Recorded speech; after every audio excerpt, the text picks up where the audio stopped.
Hello students. कुछ reactions दी थी आपको लास्ट लास्ट लेक्चर में, वो आप लोगों ने ट्राई कर लिए होंगी। तो सबसे पहले वही डिस्कस करेंगे। SO2 हमने स्टार्ट किया था ना, सल्फर डाइऑक्साइड पॉल्यूटेंट होता है, इसकी सफोकेटिंग स्मेल होती है, एसिडिक नेचर होती है। SO2 को अगर आप वाटर में डालते हो आपको क्या मिलता है? You get sulphurous acid.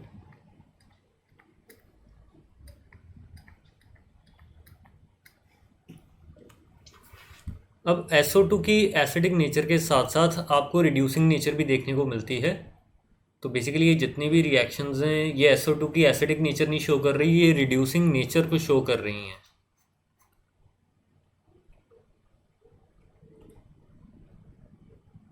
अभी आपको पता लग जाएगा, आपने ट्राई की होंगी ये। देखो जो सल्फर रहता है ये +4 ऑक्सीडेशन स्टेट में है।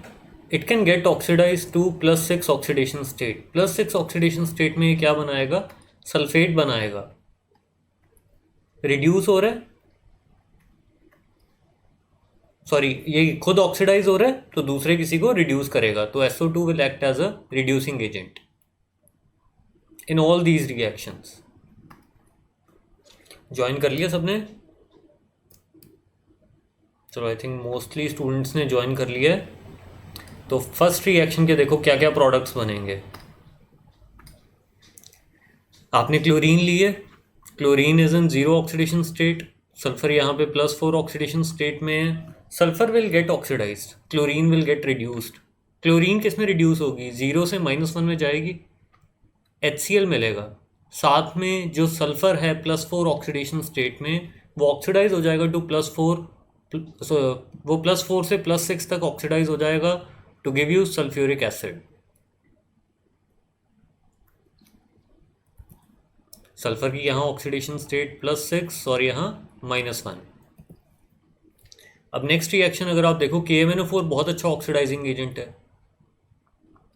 मैंगनीज की ऑक्सीडेशन स्टेट +7 है, सल्फर की +4 है, तो KMnO4 क्या करेगा? SO2 को ऑक्सीडाइज करेगा। किसमें? सल्फेट में, या सल्फर +6 में जाएगा। +6 में क्या बनाएगा? देखो जो सल्फेट आयन बनेगा वो किसके साथ एसोसिएट हो जाएगा? आपने K पॉजिटिव आयंस लिए हैं और मैंगनीज आयन लिए, मैंगनीज आयंस लिए हैं।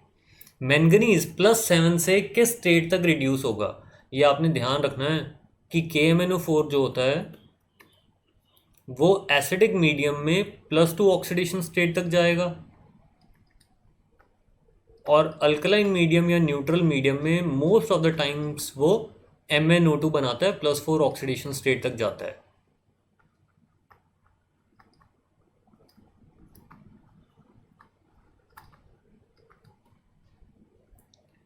तो मैंगनीज जाएगा +2 ऑक्सीडेशन स्टेट में, +2 में वो क्या बनाएगा? MnSO4 बना लेगा, साथ में K2SO4 मिल जाएगा, साथ में आपको कुछ और बचा है, हाइड्रोजन्स वगैरह बैलेंस कर लेना वो आप खुद से। तो इधर आपको साथ में H2SO4 लेना पड़ेगा वाटर की जगह, तभी रिएक्शन बैलेंस हो पाएगी और यहाँ वाटर बनेगा।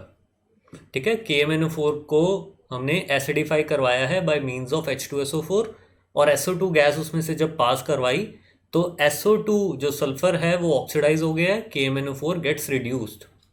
KMnO4 का जो कलर होता है वो डिस्चार्ज हो जाएगा। फिर next K2Cr2O7, this is again a very good oxidising agent. Chromium +6 से +3 में जाता है। +3 में ये क्या बनाएगा? क्रोमियम सल्फेट, सल्फर ऑक्सीडाइज हो जाएगा। ये ना रिएक्शन गलत लिखी हुई है यहाँ पे, ये वाटर की जगह यहाँ पे SO2 आना था। तो आपने K2Cr2O7 लिया है, H2SO4 लिया है, SO2 के साथ रिएक्ट करवाया है। Sulphur will get oxidise to sulphate, chromium reduce हो जाएगा +6 से +3 में। K पॉजिटिव कहाँ जाएगा? इट विल फॉर्म K2SO4 और जो हाइड्रोजन ऑक्सीजन है वो वाटर की फॉर्म में पड़े होंगे, वो बैलेंस आप कर सकते हो, रिडॉक्स बैलेंसिंग आती है आप सबको। फिर नेक्स्ट में सल्फर यहाँ पे +4 में है, आयरन यहाँ पे +3 में है। SO2 अच्छा रिड्यूसिंग एजेंट है, मतलब मॉडरेट सा रिड्यूसिंग एजेंट है, तो ये क्या करेगा, फेरिक को रिड्यूस कर देगा फेरस में, and you will gate ferrous sulphate, खुद ऑक्सीडाइज हो जाएगा।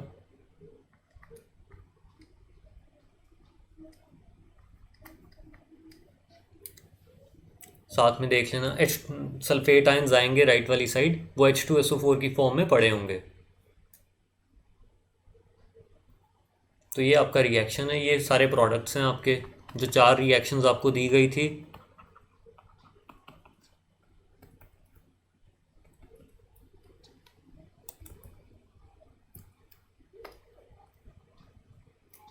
कर लिया होगा सबने।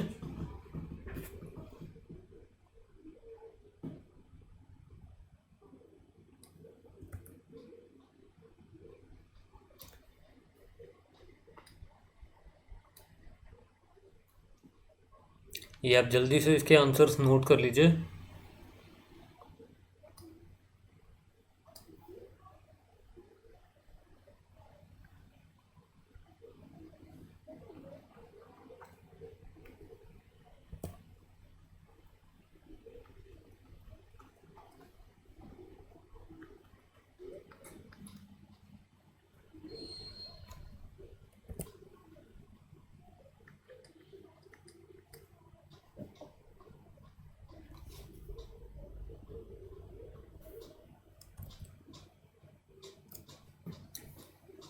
हो गया होगा सबका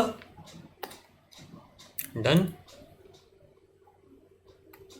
हाँ, लास्ट रिएक्शन में भी एसिडिक मीडियम ही लेना पड़ेगा। SO2 जब आप वाटर से पास करवाओगे ना, मीडियम अपने आप से ही एसिडिक हो जाएगा। ठीक है, ये रिएक्शंस बैलेंस नहीं है, वो आप रिडॉक्स बैलेंसिंग कर सकते हो। अगर नहीं आती तो वो फिर मैं किसी लेक्चर में डिस्कस कर दूंगा 15-20 मिनट लगा के। तो नेक्स्ट देखते हैं ब्लीचिंग एक्शन ऑफ SO2। देखिए, अभी तक हमने जितने भी ब्लीचिंग एजेंट्स पढ़े हैं वो मेनली अपना ब्लीचिंग एक्शन दिखाते थे by means of their oxidising action. SO2 क्योंकि एक रिड्यूसिंग एजेंट है, इसका जो ब्लीचिंग एक्शन भी होता है that is because of its reducing property.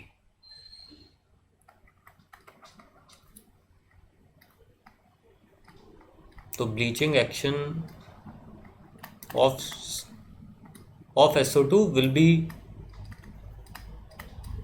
Because of its reducing property. और वो कैसे होता है,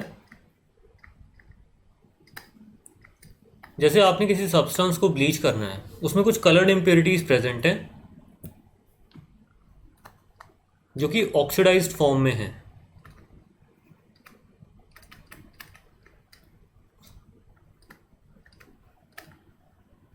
अगर आप समहाउ इन्हें रिड्यूस कर दो तो ये कलरलेस टर्न हो जाएंगी। तो these are colourless in reduced form. तो ऑब्वियसली आपको क्या यूज़ करना पड़ेगा, कोई रिड्यूसिंग एजेंट यूज़ करना पड़ेगा ना, जो इस कलर्ड इम्प्योरिटी को रिड्यूस कर दे रिड्यूस्ड फॉर्म में और वो कलर्ड से कलरलेस टर्न हो जाए। तो आप कौन सा रिड्यूसिंग एजेंट यूज़ करते हो या कौन सा ब्लीचिंग एजेंट यूज़ करते हो, SO2।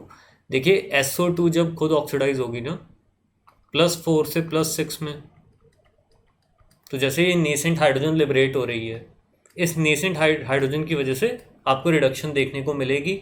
जो ऑक्सीडाइज्ड फॉर्म है that will convert to reduced form. ठीक है, ये जो ब्लीचिंग एक्शन ऑफ SO2 रहेगा ये टेम्परेरी होता है।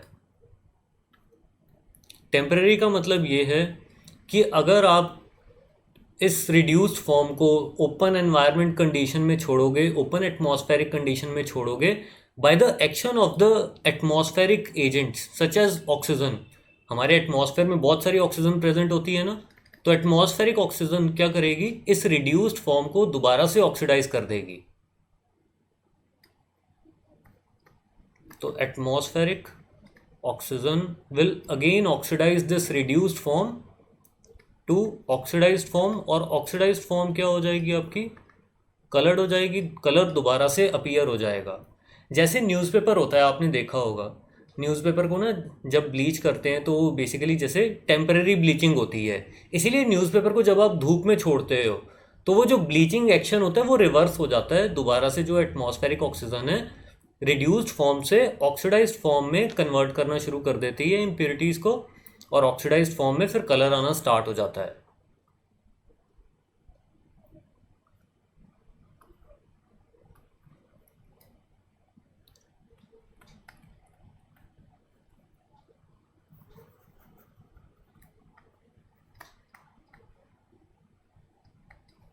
तो bleaching action of SO2 will B temporary. Ozone का कैसा रहेगा?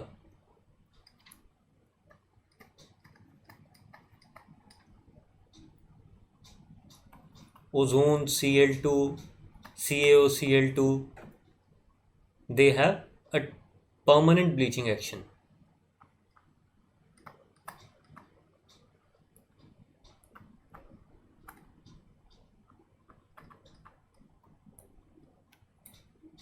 ओजोन हो गया, Cl2 हो गया, CaCl2 हो गया, ये हम उन सब्सटेंसेस के लिए यूज़ करते हैं जो कि रिड्यूस्ड फॉर्म में कलर्ड होती हैं, ऑक्सीडाइज्ड फॉर्म में कलरलेस होती हैं। तो ये सब ऑक्सीडाइज कर देते हैं, और अगर आप किसी ऑक्सीडाइज्ड फॉर्म को ओपन एनवायरनमेंट कंडीशन में छोड़ोगे वो फर्दर तो ऑक्सीडाइज होगी नहीं, और ना ही वो रिड्यूस होने वाली है, तो वो एज इट इज़ पड़ी रहेगी। वाइल SO2 हम उन सब्सटेंसेस के लिए यूज़ करते हैं जो कि ऑक्सीडाइज्ड फॉर्म में कलर्ड हैं, रिड्यूस्ड फॉर्म में कलरलेस हैं। रिड्यूस्ड फॉर्म को जब ओपन एटमॉस्फेरिक कंडीशन में छोड़ा, ऑक्सीजन ने दोबारा से, एटमॉस्फेरिक ऑक्सीजन ने उन्हें दोबारा से ऑक्सीडाइज्ड फॉर्म में कन्वर्ट कर दिया, और कलर दोबारा से रीअपियर हो जाएगा। That is why bleaching action of SO2 will B temporary in nature. तो ये आप नोट कर सकते हैं, बहुत बोर्ड्स में बहुत ही ज़्यादा स्टैंडर्ड सा क्वेश्चन है ये।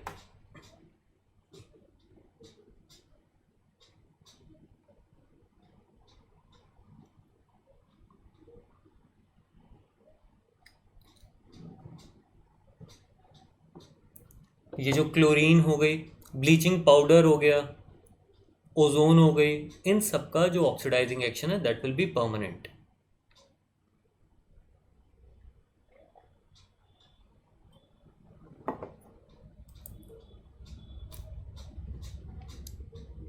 ब्लीचिंग पाउडर यही होता है, calcium oxychloride, it is CaOCl2।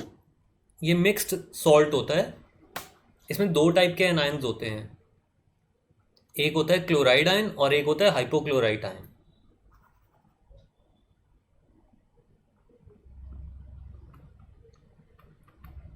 जब हो जाए मेरे को बता देना।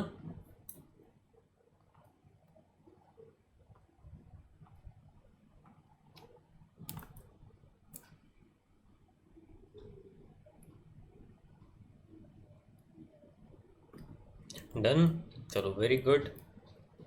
फिर उसके बाद प्रॉपर्टीज ऑफ SO2। तो SO2 की क्या क्या प्रॉपर्टीज है देखिए, कलरलेस गैस है, और पंजेंट स्मेल, सफोकेटिंग स्मेल रहती है इसकी बहुत ज़्यादा। मैंने बताया था इसकी स्मेल कैसी होती है, जब टायर्स बर्न होते हैं तो बहुत सफोकेटिंग स्मेल आती है ना, तो वो SO2 की होती है। SO2 पानी में हाईली सॉल्युबल है, SO2 वाटर में डिजोल्व करके सल्फ्यूरस एसिड दे देगी। SO2 में इंटरमॉलिक्यूलर फोर्सेस काफ़ी ज़्यादा रहती हैं, तो इसको लिक्विफाई करना आसान रहता है।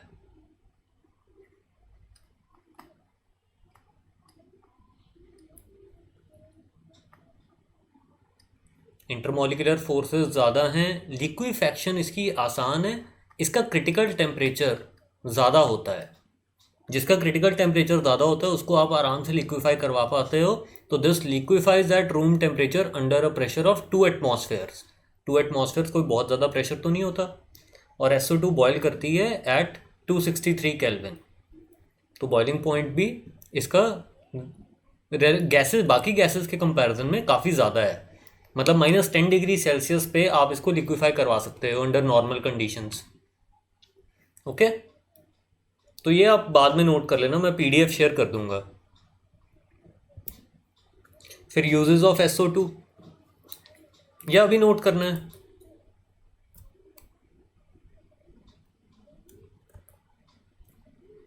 ये प्रॉपर्टीज यूजेस अभी नोट करने हैं या आप बाद में नोट कर सकते हो?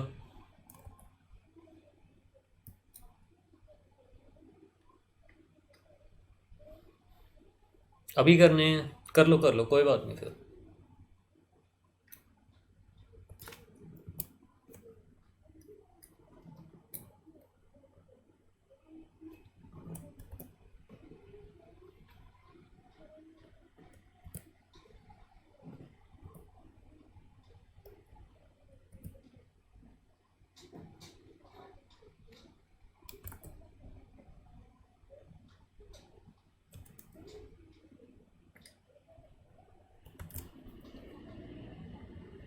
जो ब्लीचिंग पाउडर होता है वो मैं ये बता रहा था कि दिस इज़ कैल्शियम ऑक्सीक्लोराइड। ये आपने लास्ट ईयर पढ़ा होगा एस ब्लॉक एलिमेंट्स में।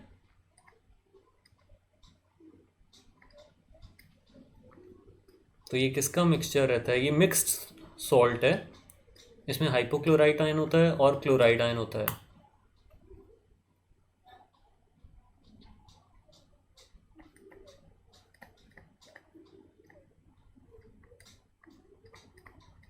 ये अभी आएगा, दोबारा आएगा हैलोजन्स में। मंडे ट्यूसडे वाले लेक्चर में देखेंगे हम। डन।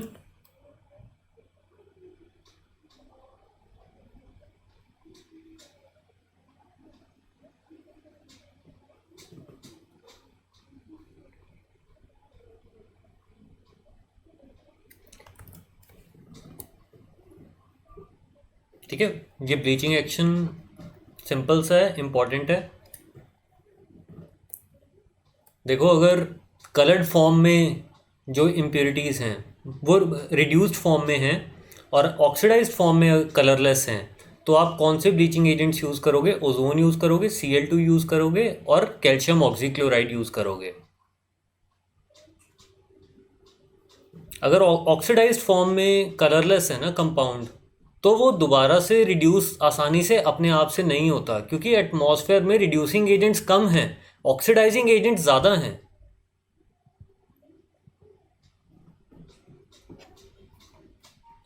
चलो यूजेस देखते हैं। यूजेस ऑफ SO2 ये तो आप खुद से बाद में नोट कर लेना प्लीज़, इसके लिए जगह छोड़ देना।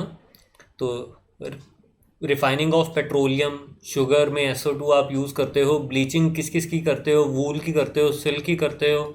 जो सबसे ज़्यादा इंपॉर्टेंट यूज़ है जो दिमाग में रखना है वो ये है कि it is used as an anti chlor. Anti chlor होता है a substance which is use to remove extra chlorine.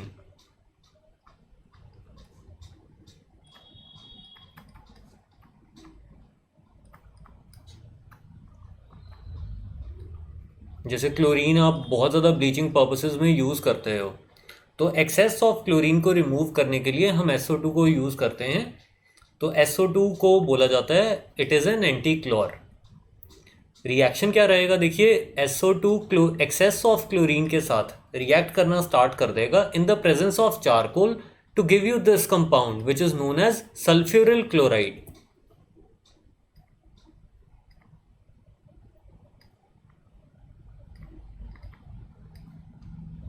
ठीक है, फिर जो SO2 है this is used as a disinfectant and a preservative.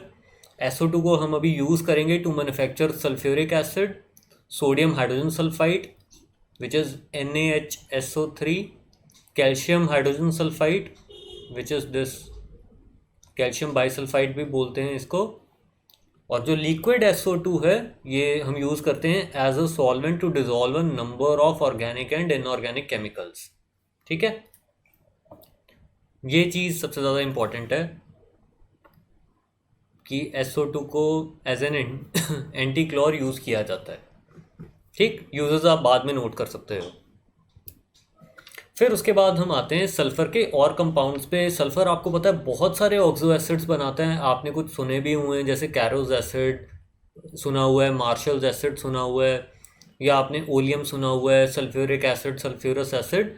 तो मोस्ट ऑफ द एसिड्स के तो नाम आपने सुने हुए हैं। जो नहीं सुने हुए वो भी हम पढ़ेंगे और सबके स्ट्रक्चर्स अभी ड्रॉ करते हैं। सबसे पहले हम सल्फ्यूरस एसिड देखते हैं। सल्फ्यूरस एसिड देखिए क्या होता है, इट इज़ H2SO3। थायोसल्फ्यूरस एसिड क्या होता है? थायो का मतलब ये है कि एक सल्फर जैसे एक्स्ट्रा आ गया, आपने जैसे ऑक्सीजन को हटा के उसकी जगह सल्फर को लगा दिया, तो इसका जो मॉलिक्यूलर फॉर्मूला आएगा दैट विल बी H2S2O2। फिर डाई और पायरोसल्फ्यूरस एसिड। पायरो तो आपको पता ना हम किस लिए यूज़ करते थे, हीट के लिए, बट इसका स्ट्रक्चर ना थोड़ा सा डिफरेंट आएगा। जैसे बाकी पायरो एसिड्स के स्ट्रक्चर्स आते हैं ना, इसका स्ट्रक्चर वैसा नहीं आता है, तो ये जैसे हमारे लिए एक एक्सेप्शन सी हो जाएगी, ये आपने याद भी रखना है। तो इसका मॉलिक्यूलर फॉर्मूला बनेगा H2S2O4, नहीं H2S2O5।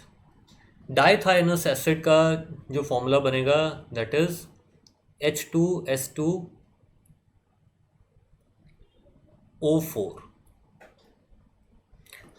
तो आप अब आपके पास 2 मिनट हैं, सबके स्ट्रक्चर्स आप रफ में ड्रॉ करोगे अभी, फिर मैं इनके एक्चुअल स्ट्रक्चर्स बनाता हूँ।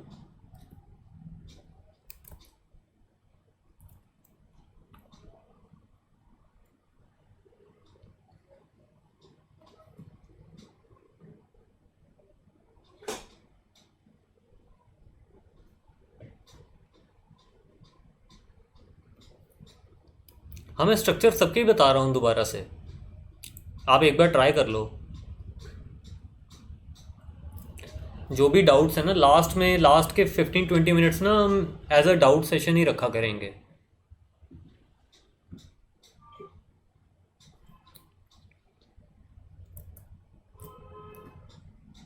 तो ट्राई कर लिया होगा सबने। सल्फ्यूरस एसिड का तो आपने बहुत बारी बनाया हुआ है।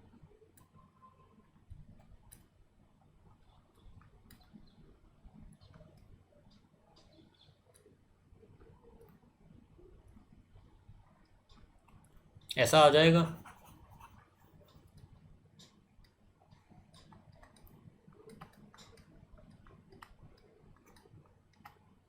H2SO3। अब थायोसल्फ्यूरस एसिड देखिए कैसा होगा, आपको लोन पेयर शो करने की ज़रूरत नहीं है,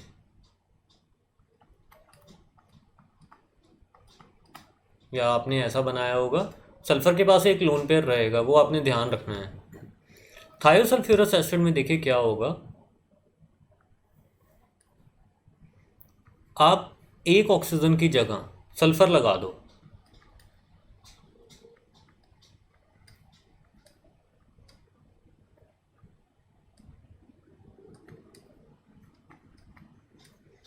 ये बन जाएगा। तो ये जो एसिड बना है दिस इज योर थायोसल्फ्यूरस एसिड।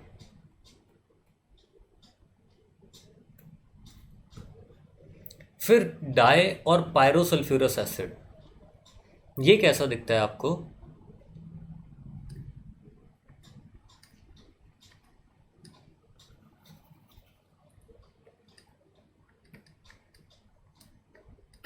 जिन्होंने पिछले लेक्चर ध्यान से देखे हैं उन्होंने कुछ ऐसा स्ट्रक्चर बनाया होगा।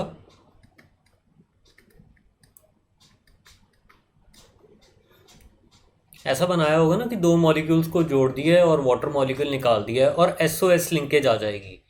इसमें एक्चुअल में कोई भी SOS लिंकेज नहीं रहती, इसका जो एक्चुअल में स्ट्रक्चर आता है वो ऐसा आएगा।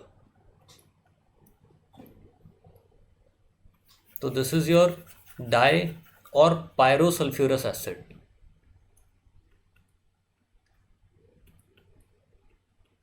इसमें SOS लिंकेज की जगह SS लिंकेज रहती है। एक सल्फर पे जैसे एक डबली बॉन्डेड ऑक्सीजन है और दूसरे सल्फर एटम पे दो डबली बॉन्डेड ऑक्सीजन हैं। तो this is pyro sulphurous acid और डाई सल्फ्यूरस एसिड।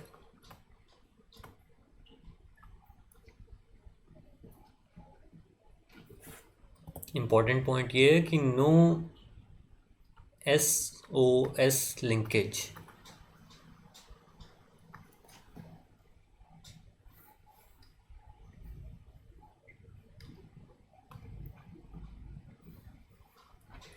फिर डायथाइनस एसिड देखिए कैसा है।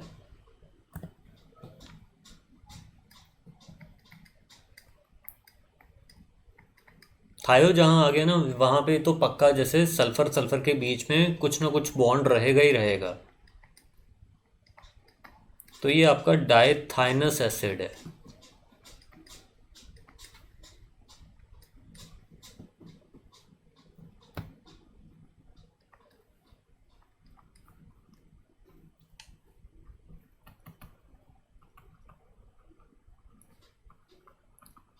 ऑक्सो एसिड्स बहुत बहुत ज़्यादा इंपॉर्टेंट हैं, बोर्ड्स पॉइंट ऑफ व्यू से भी, कॉम्पिटिटिव पॉइंट ऑफ व्यू से भी। तो ये तो करने ही करने हैं। स्ट्रक्चर्स हो गए।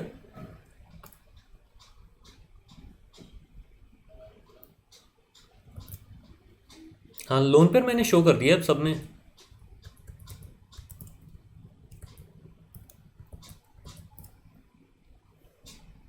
चलो डन।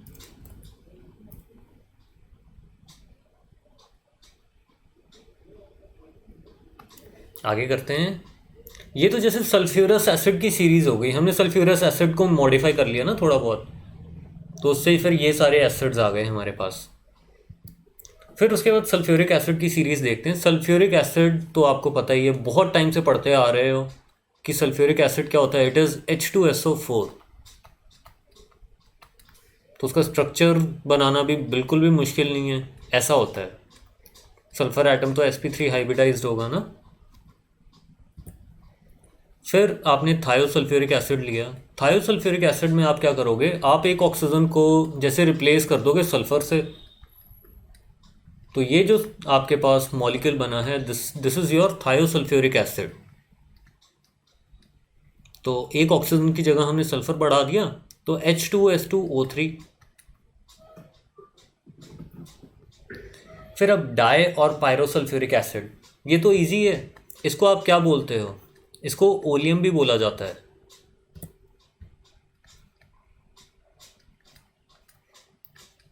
H2S2O7। दो सल्फ्यूरिक एसिड के यूनिट से आप वाटर मॉलिक्यूल निकाल दो, इसमें SOS लिंकेज आएगी।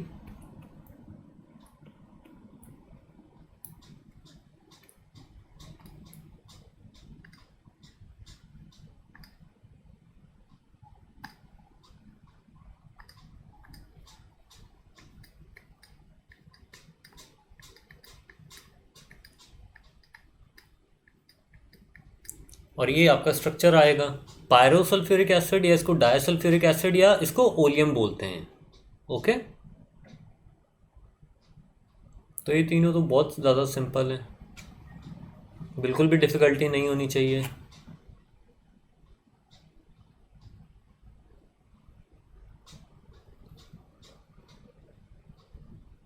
जल्दी से ड्रॉ कर लीजिए।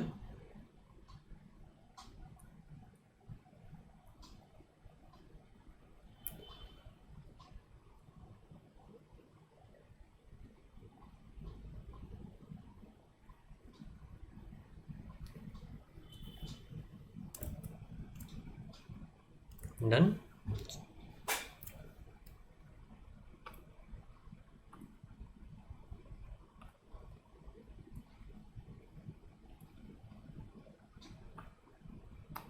नेक्स्ट देखते हैं फिर peroxo acid series. Peroxo acids कौन से होंगे, देखिए जिसमें परऑक्सी लिंकेज आ जाएगी, O single bond O linkage आ जाएगी। तो बेसिकली इन परऑक्सो एसिड्स की हेल्प से हम फिर H2O2 प्रिपेयर कर सकते हैं, क्योंकि H2O2 में भी तो basically O single bond O linkage होती है। तो परऑक्सो मोनोसल्फ्यूरिक एसिड देखते हैं। मोनोसल्फ्यूरिक एसिड तो क्या होगा, नॉर्मल जो आपका सल्फ्यूरिक एसिड रहता है H2SO4। तो परऑक्सो में क्या हो जाएगा, एक ऑक्सीजन ज़्यादा आ जाएगा, तो H2SO4 की जगह ये क्या हो जाएगा, H2SO5 हो जाएगा। और इसका स्ट्रक्चर देखिए कैसा आता है। सल्फ्यूरिक एसिड का ये होता था स्ट्रक्चर। अब आपने एक परऑक्सो लिंकेज इंट्रोड्यूस करनी है, तो एक ऑक्सीजन एक्स्ट्रा लगा दो, ये आपका परऑक्सो मोनोसल्फ्यूरिक एसिड आ जाएगा, जिसको कि आप कैरोज एसिड भी बोलते हो।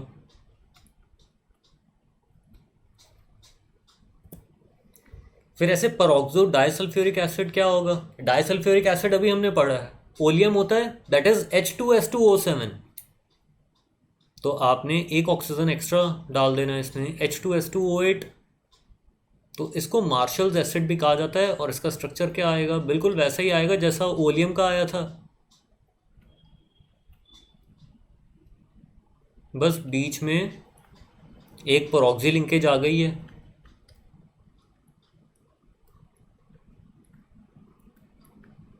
ये आपका मार्शल्स एसिड है।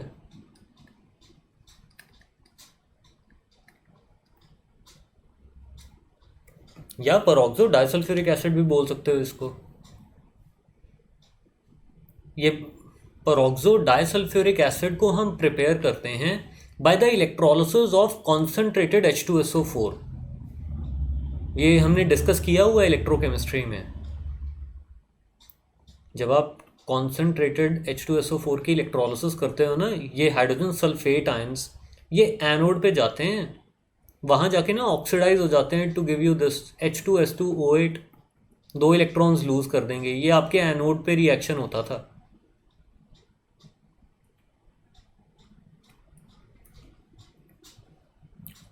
और इसका फ़ायदा क्या है? H2S2O8 को बनाने का फ़ायदा ये है कि आप इससे H2O2 प्रिपेयर कर सकते हो, हाइड्रोजन पेरोक्साइड प्रिपेयर कर सकते हो। इसमें वाटर डालोगे ना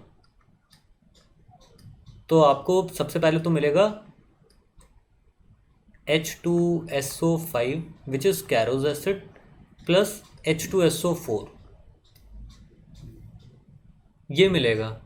इस कैरोज एसिड में थोड़ा और पानी डालोगे तो आपको क्या मिलेगा? You will get H2SO4 and H2O2। Balanced नहीं है वो, बैलेंस आप कर सकते हो। नहीं, बैलेंस्ड है, ये सब बैलेंस्ड है। ठीक है, this reaction is already balanced.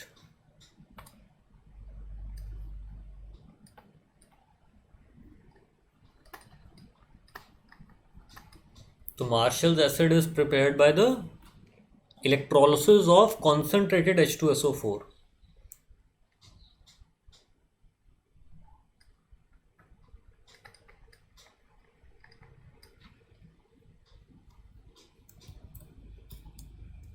ये चीज़ें बिल्कुल सिंपल सिंपल हैं। हाँ, मैं ये सारा रिपीट कर देता हूँ। तो देखिए, हमने पेरोक्सो एसिड्स में क्या देखना है। बेसिकली पेरोक्सी लिंकेज होनी चाहिए, O single bond O linkage होनी चाहिए। तो जब भी आपने पेरोक्सो एसिड बनाने हैं, आपने एक ऑक्सीजन जैसे एक्स्ट्रा लगा देना है।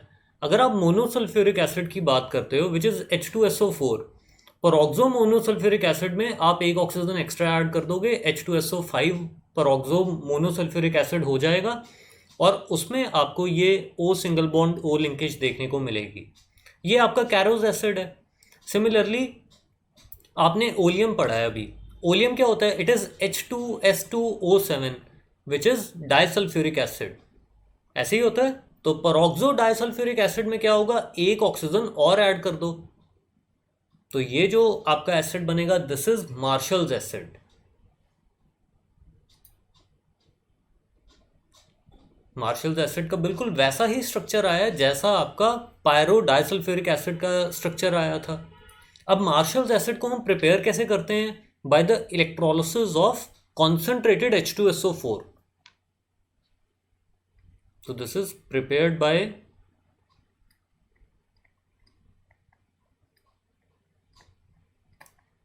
the electrolysis of concentrated H2SO4। तो एनोड पे क्या होता था? Hydrogen sulphate ions. ये मैंने आपको इलेक्ट्रोकेमिस्ट्री में भी बताया था। जो हाइड्रोजन सल्फेट आयंस होते हैं ये एनोड पे जाते हैं, इलेक्ट्रॉन्स लूज करते हैं और आपको मार्शल्स एसिड दे देंगे।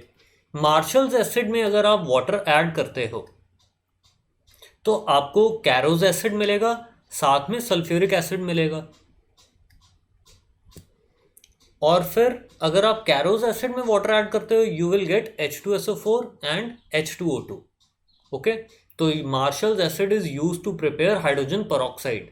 ये आपने लास्ट ईयर क्लास 11th में हाइड्रोजन वाले चैप्टर में पढ़ा था। ठीक है, तो ये सारी कहानी है पेरोक्सो एसिड्स की, आप जल्दी से नोट कर लीजिए।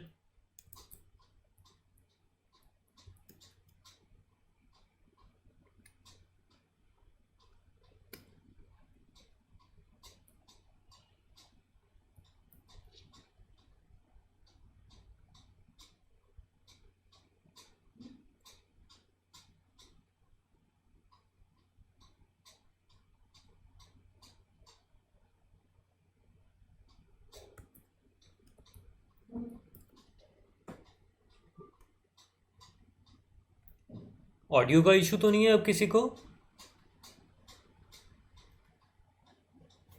आपने कैरोज एसिड में वाटर डाला तो आपके पास हाइड्रोजन पेरोक्साइड मिल गया प्लस H2SO4। उल्टा रिएक्शन नहीं होता। ऐसा नहीं कर सकते आप कि H2O2 लिया आपने और H2SO4 लिया, दोनों को मिक्स किया और कैरोज एसिड मिल जाएगा, नहीं।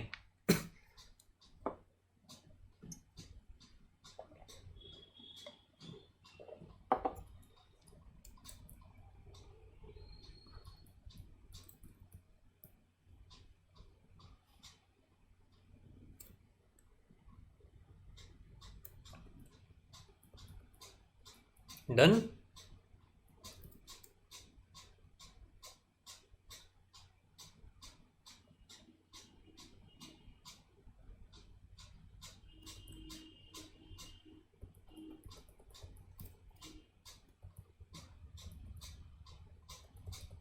चलो नेक्स्ट अब देखते हैं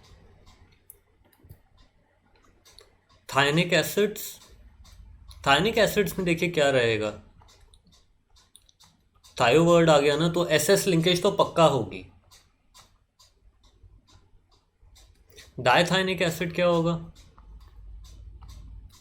जैसे H2S2O6। इसका स्ट्रक्चर देखिए कैसा दिखेगा आपको, ओलियम जैसा स्ट्रक्चर है इसका, बस SOS लिंकेज जो बीच वाला ऑक्सीजन रहता है ना ओलियम में, वो हटा देना है।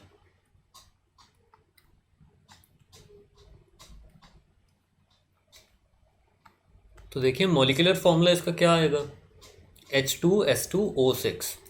पॉलीथाइनिक एसिड क्या होता है, इट इज H2SnO6। N आपका कुछ भी हो सकता है, 2 to 5। दिस मीन्स कि n number of sulphur atoms present हैं। जैसे अगर हम लेट से H2S4O6 इसका स्ट्रक्चर बनाते हैं, तो करना कुछ भी नहीं है, आपने डायथाइनिक एसिड बनाया है, जो एक्स्ट्रा सल्फर्स है ना वो बीच में आप इंट्रोड्यूस कर दो, जो कि ऐसे थायो लिंकेजेस बना लेंगे। ये H2S4O6 का स्ट्रक्चर आ जाएगा। अगर H2S5O6 का दिया होता तो बीच में 3 सल्फर लगा देते, अगर H2S3O6 का दिया होता तो बीच में 1 सल्फर लगा देते। ठीक है, आप मेरे को ये बताइए, how many SS linkages will be present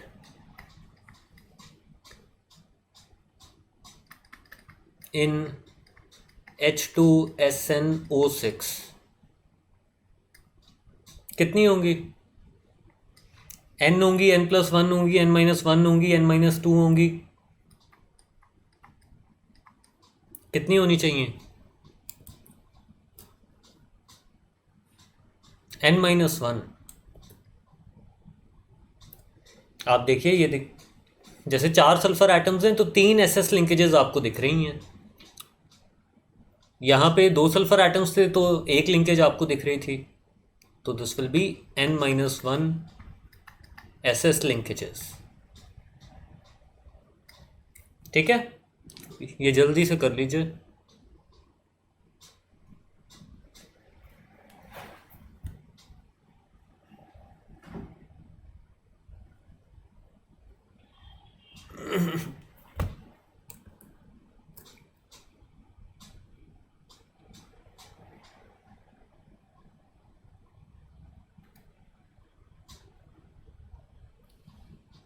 next देखें,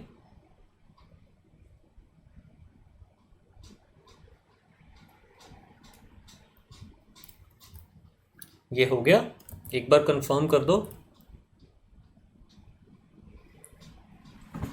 टेस्ट में सल्फ्यूरिक एसिड तक आएगा, मतलब आज वाला सारा लेक्चर ही आएगा बेसिकली। आज मैंने हैलोजन्स करवाना नहीं है, हमारे ऐसे 10-15 मिनट अभी वेस्ट हो गए।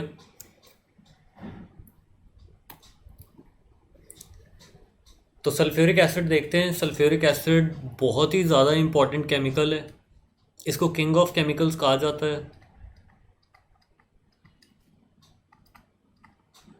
क्यों किंग ऑफ केमिकल्स बोलते हैं? क्योंकि ना ये बहुत सारी डिफरेंट प्रॉपर्टीज़ शो करता है। अपनी डिफरेंट प्रॉपर्टीज़ के कारण ये किसी ना किसी सब्सटेंस के साथ रिएक्ट कर ही जाता है, बहुत सारे तरीके से कर जाता है। जैसे आपको पता है H2SO4 एक बहुत अच्छा एसिड है, तो अपनी एसिडिक नेचर दिखा के ये रिएक्ट कर जाएगा। जहाँ पे अपनी एसिडिक नेचर नहीं दिखा सकता वहाँ पे अपना ऑक्सीडाइजिंग बिहेवियर दिखा देता है। जहाँ पे एसिड बेस रिएक्शन नहीं हो पाएगा वहाँ पे वो कुछ रेडॉक्स चेंज प्रोड्यूस कर देता है by showing its oxidising nature. और जहाँ पे ये ना एसिडिक नेचर दिखा पाता है ना ऑक्सीडाइजिंग नेचर दिखा पाता है वहाँ पे कुछ डिहाइड्रेशन कर देता है, तो ये बहुत अच्छा डिहाइड्रेटिंग एजेंट भी है। तो अपनी कोई ना कोई प्रॉपर्टी यूज़ करेगा और सब्सटेंस के साथ रिएक्ट कर जाएगा। तो इन सारी प्रॉपर्टीज़ को लेके हम आगे जाके रिएक्शंस भी देखेंगे।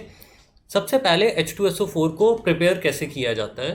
कमर्शियल प्रिपरेशन हम करते हैं इसकी bye means of contact process. Contact process में देखिए क्या होता है,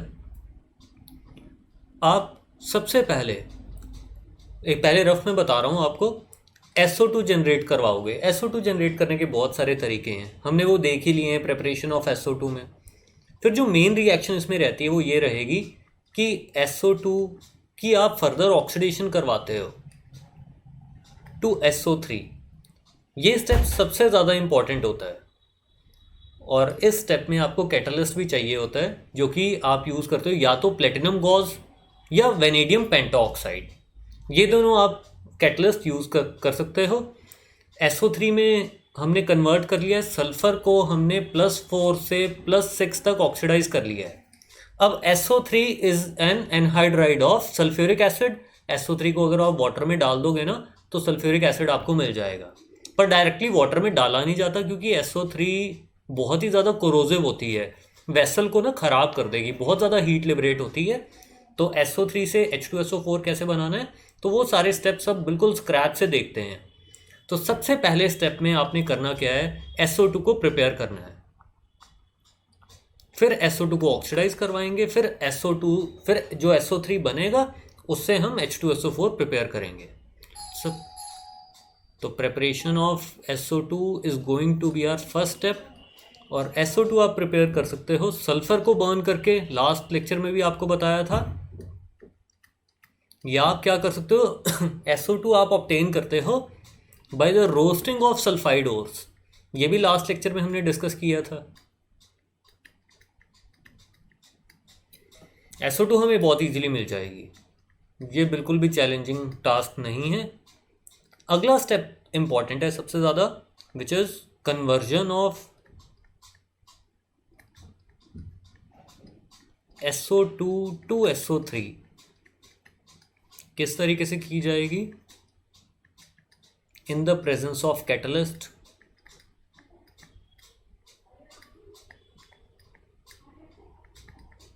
ये यूज़ करेंगे हम प्लेटिनम गॉज और V2O5 which is vanadium pentoxide. This process is exothermic. और फेवरेबल कंडीशंस हम देखते हैं, प्रेशर क्या होना चाहिए, टेम्परेचर क्या होना चाहिए, वही सारी कहानी जो हमने हेबर्स प्रोसेस में भी डिस्कस की थी। प्रेशर आप बताइए कैसा रहना चाहिए। रिएक्शन को हमने फॉरवर्ड पुश करना है, SO3 गैस हमने ज़्यादा बनानी है, प्रेशर आप ज़्यादा लगाइए। एट हायर प्रेशर्स रिएक्शन कहाँ मूव करेगा, towards laser number of gaseous moles. तो प्रेशर रखेंगे हम हाई, और इस केस में जो हाई प्रेशर भी होता है ना वो भी अप्रॉक्सीमेटली 2 एटमॉस्फेयर के करीब होता है। और टेम्परेचर कैसा रखना चाहिए हमें, एक्सोथर्मिक रिएक्शंस है तो exothermic reactions are favourable at lower temperatures. Temperature कम रखोगे, अगर बहुत ज़्यादा कम कर दोगे ना टेम्परेचर, तो आपको पता है रेट ऑफ रिएक्शन कम हो जाएगा। तो रेट ऑफ रिएक्शन को थोड़ा सा बढ़ाने के लिए आप ईल्ड को थोड़ा सा कॉम्प्रोमाइज़ कर लेते हो, रिएक्टेंट्स बस थोड़े से ज़्यादा आपको लेने पड़ते हैं, टेम्परेचर आप थोड़ा सा ज़्यादा बढ़ा लेते हो, तो आपका रेट ऑफ रिएक्शन बढ़ जाएगा, ईल्ड थोड़ी सी कम होगी। तो मॉडरेट सा टेम्परेचर आप सिलेक्ट करते हो विच इज अराउंड 700 केल्विन।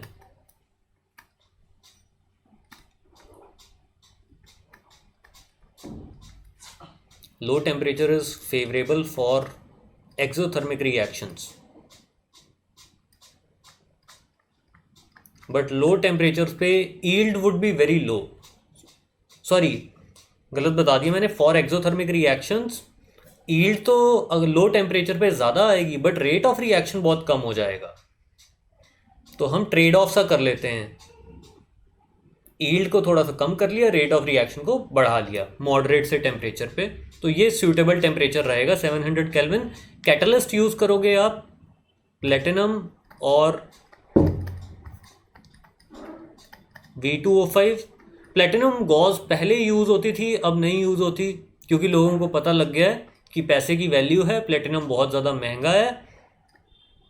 महंगा होने के साथ साथ ये बहुत इजीली पॉइजन हो जाता है बाय आर्सेनिक इम्प्योरिटीज, तो इसकी एक्टिविटी खराब हो जाएगी।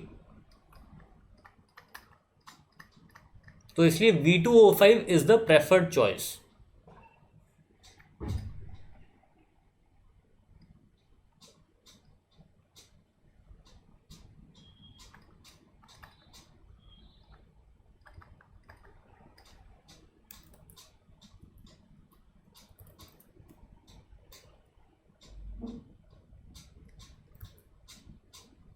ओके,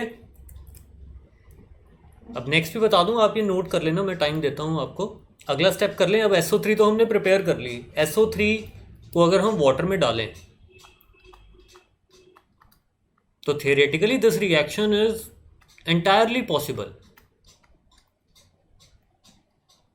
बट ये रिएक्शन बहुत बहुत ज़्यादा एक्सोथर्मिक होती है, और ज़्यादा टेम्परेचर पे SO3 का कोरोजिव एक्शन और ज़्यादा होता है। तो जिस भी वेसल में आप करवा रहे होगे उसकी कोरोजन स्टार्ट हो जाएगी, वो ख़राब होना शुरू हो जाएगा।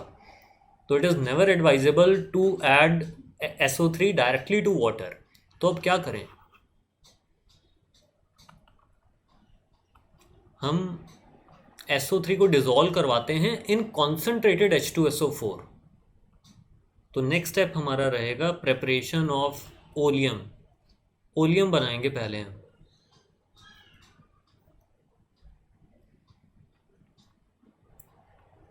SO3 will be added to concentrated H2SO4।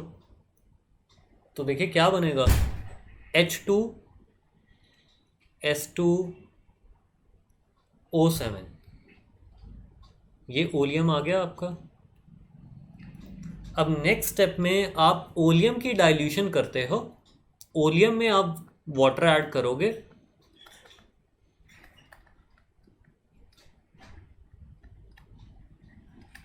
Oleum की डाइल्यूशन से आपको H2SO4 मिल जाएगा।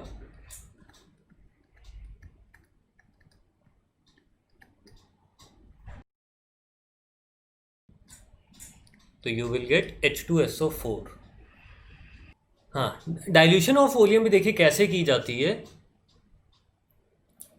ओलियम को आप वाटर में ऐड करोगे या वाटर को आप ओलियम में ऐड करोगे, यही दो पॉसिबिलिटीज़ हो सकती है ना, कि ओलियम आपने जैसे नीचे की तरफ ले लिया, आप उस ऊपर से वाटर ऐड कर रहे हो, या दूसरा सिनारियो ये है कि आपने वाटर नीचे की तरफ ले लिया और ओलियम को ऊपर से ड्रॉप बाय ड्रॉप ऐड कर रहे हो।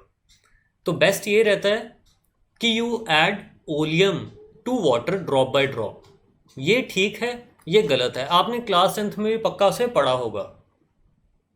तो dilution of oleum is an exothermic process, बहुत ज़्यादा हीट रिलीज होती है इसमें भी।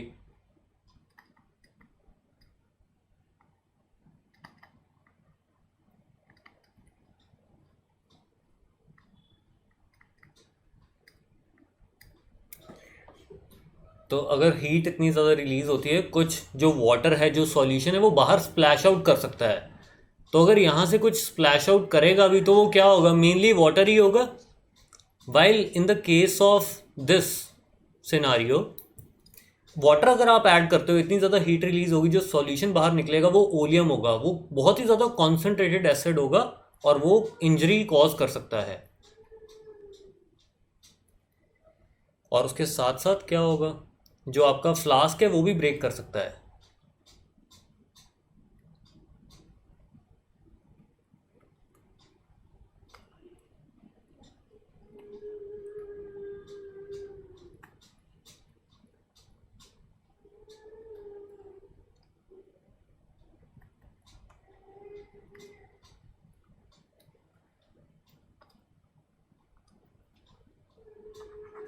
ठीक है, इसमें एक और जो पॉइंट आपने लिखना था, जो थर्ड पॉइंट से रिलेटेड है, दैट इज कि SO3 को डायरेक्टली डिजोल्व नहीं करवाना।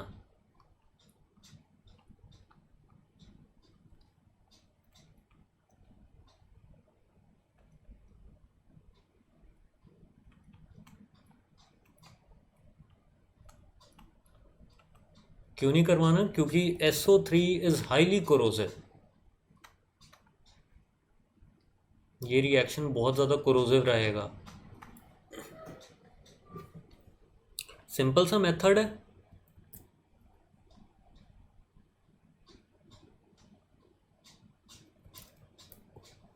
तो ये सारे स्टेप्स इन्वॉल्व हैं। पहले SO2 बना लो, फिर SO2 से आप SO3 बना लो। SO3 बनाने का जो स्टेप है वही ज़्यादा वही वही सबसे ज़्यादा इम्पोर्टेंट है। ये स्टेप सबसे ज़्यादा इंपॉर्टेंस रखता है। एक्सोथर्मिक रिएक्शन है तो लो टेम्परेचर पे करवानी चाहिए थी, बट लो टेम्परेचर पे rate of reaction would be very slow. तो मॉडरेट सा टेम्परेचर हमने चूज़ कर लिया, 700 केल्विन। प्रेशर थोड़ा सा ज़्यादा होना चाहिए, 2 एटमॉस्फेरिक प्रेशर लिया है। कैटलिस्ट या तो प्लेटिनम गॉज लेना है या V2O5। प्लेटिनम थोड़ा महंगा है और ईजिली पॉइजन होता है आर्सेनिक इम्प्योरिटीज से, तो vanadium pentoxide will be your preferred choice. SO3 बनाने के बाद पानी में डायरेक्टली नहीं डालना है, you have to dissolve it into concentrated H2SO4। H2S2O7 बनेगा, ओलियम बनेगा। फिर ओलियम की आपने डाइल्यूशन करनी है। ओलियम की भी डाइल्यूशन आप कैसे करोगे? आप वाटर ले लोगे नीचे की तरफ और oleum drop by drop add करोगे। तो ये सारी चीज़ें आपने क्लास 9th-10th में भी पढ़ी होंगी। तो ये जो पूरा फ्लो चार्ट ना NCERT में बना हुआ है, तो ये फ्लो चार्ट बनाने की तो कोई ज़रूरत नहीं है। बस इसमें एक चीज़ ध्यान रखनी है, इस पूरी पिक्चर में आपको ये एक इम्पॉर्टेंट फैक्ट है कि हम आर्सेनिक प्योरीफायर यूज़ करते हैं। आर्सेनिक इम्प्योरिटीज़ को रिमूव करने के लिए we use gelatinous hydrated ferric oxide. ये फैक्ट है, ये आपने ध्यान रखना है। ठीक है, ये ऐसा पॉइंट है जो NCERT में टेक्स्ट में नहीं दिया गया, बट फिगर में दिया हुआ है, डायग्राम में दिया हुआ है। ठीक है, तो पॉसिबिलिटी है ना कि नीट या JEE में क्वेश्चन आ सकता है इस पर। तो आर्सेनिक इम्प्योरिटीज को रिमूव करने के लिए you will be using gelatinous hydrated ferric oxide.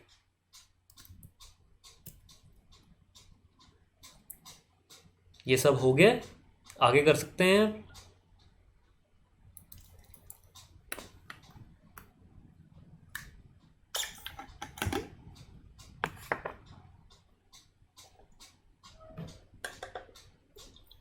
Arsenic impurities आपकी गैसेस में ही होती हैं ना। जैसे आपने जो O2 ली या SO2 ली, SO2 जब प्रिपेयर करवाई तो पॉसिबिलिटी है उसमें कुछ आर्सेनिक ऑक्साइड्स वगैरह हो सकती हैं।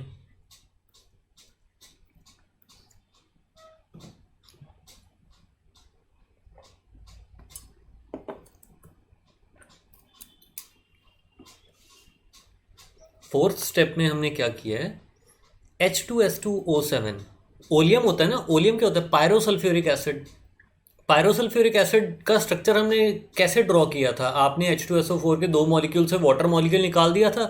अब मैंने क्या किया है, ओलियम में पायरोसल्फ्यूरिक एसिड में वाटर ऐड करना शुरू कर दिया, तो H2SO4 मेरे को मिल जाएगा।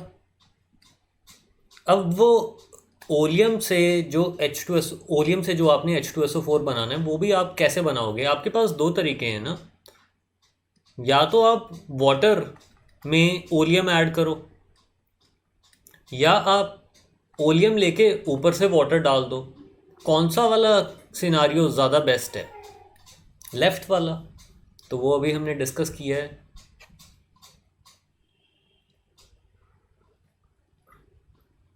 ठीक है, आगे कर सकते हैं अब।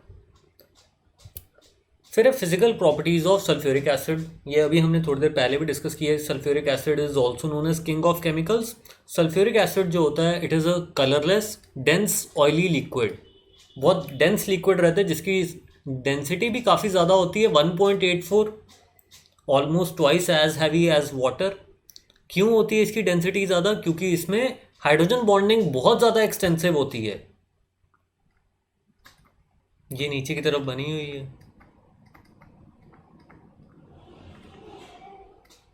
हाइड्रोजन बॉन्डिंग जैसे सबसे अच्छी टाइप ऑफ इंटरमॉलिक्यूलर फोर्स है ना, जो कोवलेंट मॉलिक्यूल्स में हो पॉसिबल है।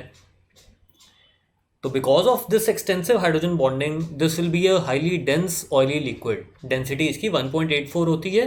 It is also known as oil of vitriol.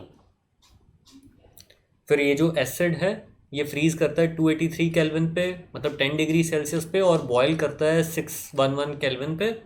पानी में आपको पता है इसकी सॉल्युबिलिटी बहुत ज़्यादा रहती है, और जब आप H2SO4 की भी डाइल्यूशन करते हो इट इज़ ऑल्सो एक्सोथर्मिक। तो it dissolves in water with the evolution of a large quantity of heat. ठीक, सिंपल सिंपल चीज़ें हैं बिल्कुल।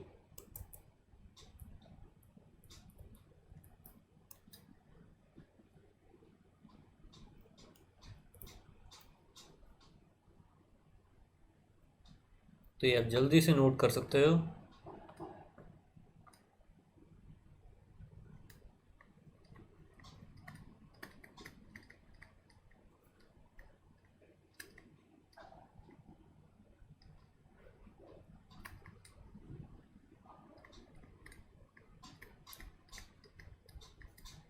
तो ये जो लास्ट वाला जो ओलियम की डाइल्यूशन वाला पॉइंट था और ये वाला जो लास्ट वाला पॉइंट है, इसको मैं थोड़ा सा इलेबोरेट करके लिख दे रहा हूँ यहाँ पे। आप अपनी नोट कॉपी में लिख सकते हो कि addition of water to concentrated H2SO4 और oleum will lead to the evolution of a large amount of heat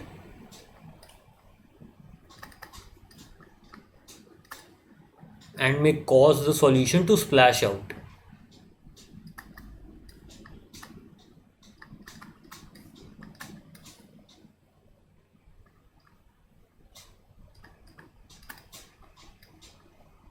And cause injury.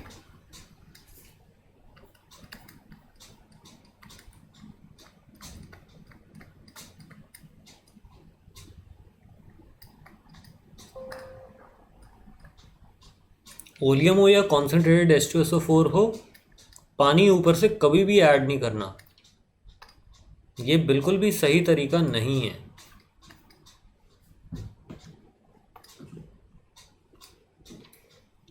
Okay, हो गया ये? जब हो जाएगा एक बार मेरे को बता देना। Why concentrated H2SO4 is known as oil of vitriol. Vitriol क्या होता है? विट्रियोल होता है बहुत ज़्यादा एसिडिक, एसर्बिक। जैसे विट्रियोलिक कमेंट्स होते हैं ना, कुछ लोग मतलब बहुत ही गंदा बोलते हैं, ऐसे गंदे गंदे कमेंट्स पास करते हैं, तो वो विट्रियोलिक कमेंट्स होते हैं, बहुत ज़्यादा एसिडिक कमेंट्स होते हैं। तो इसलिए सल्फ्यूरिक एसिड का भी वैसे ही बहुत ज़्यादा स्ट्रॉन्गली एसिडिक एक्शन रहता है, तो it is known as oil of vitriol.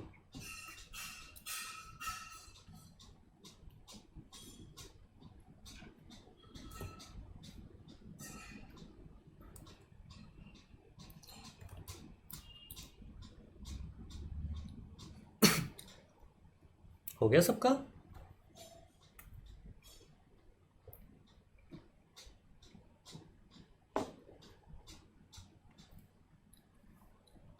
इसको ग्रीन विट्रियोल के साथ कंफ्यूज नहीं करना, वो फेरस सल्फेट होता था, हाइड्रेटेड फेरस सल्फेट।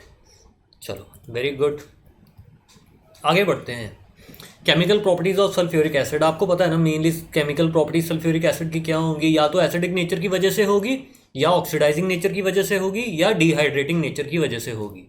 तो सबसे पहले एसिडिक नेचर देखते हैं सल्फ्यूरिक एसिड की। H2SO4 आपको पता है it is a dibasic acid.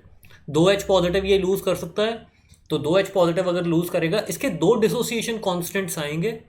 पहला H पॉजिटिव जब ये लूज करेगा तो क्या बनाएगा? Hydrogen sulphate ion. ये फर्स्ट डिसोसिएशन कांस्टेंट आएगा इसका। सेकंड डिसोसिएशन कांस्टेंट में क्या होगा कि hydrogen sulphate ion will lose another H positive to give you sulphate ion. और आपने ये आयनिक इक्विलिब्रियम में भी पढ़ा हुआ है, पहले पढ़ा हुआ है कि जो फर्स्ट डिसोसिएशन कांस्टेंट रहता है वो हमेशा सेकंड डिसोसिएशन कांस्टेंट से ज़्यादा रहता है। ठीक है, फिर भी जो H2SO4 है ये in most of the cases दोनों H पॉजिटिव अपने लूज कर देता है। तो मेनली ये क्या सॉल्ट बनाता है? सल्फेट बनाता है। अब जैसे सोडियम को अगर आप डाइल्यूट H2SO4 के साथ रिएक्ट करवाते हो तो you will get sodium sulphate. तो ये तो आपका नॉर्मल सॉल्ट हो गया। It can also form hydrogen sulphate ion. Hydrogen sulphate type salt भी बना सकता है sodium hydrogen sulphate. This will be an acidic salt, sorry acidic नहीं, acid salt.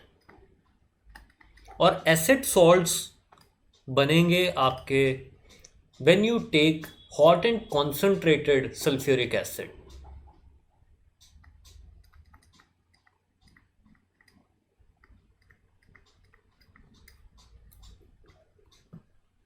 Hydrogen sulphates type के जो सॉल्ट्स हैं वो तब बनेंगे जब आप hot and concentrated sulphuric acid लेते हो या सिंपली कॉन्सेंट्रेटेड सल्फ्यूरिक एसिड।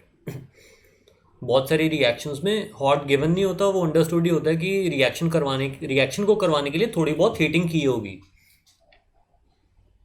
अब जैसे NaCl ना डाइल्यूट H2SO4 के साथ रिएक्ट नहीं करता।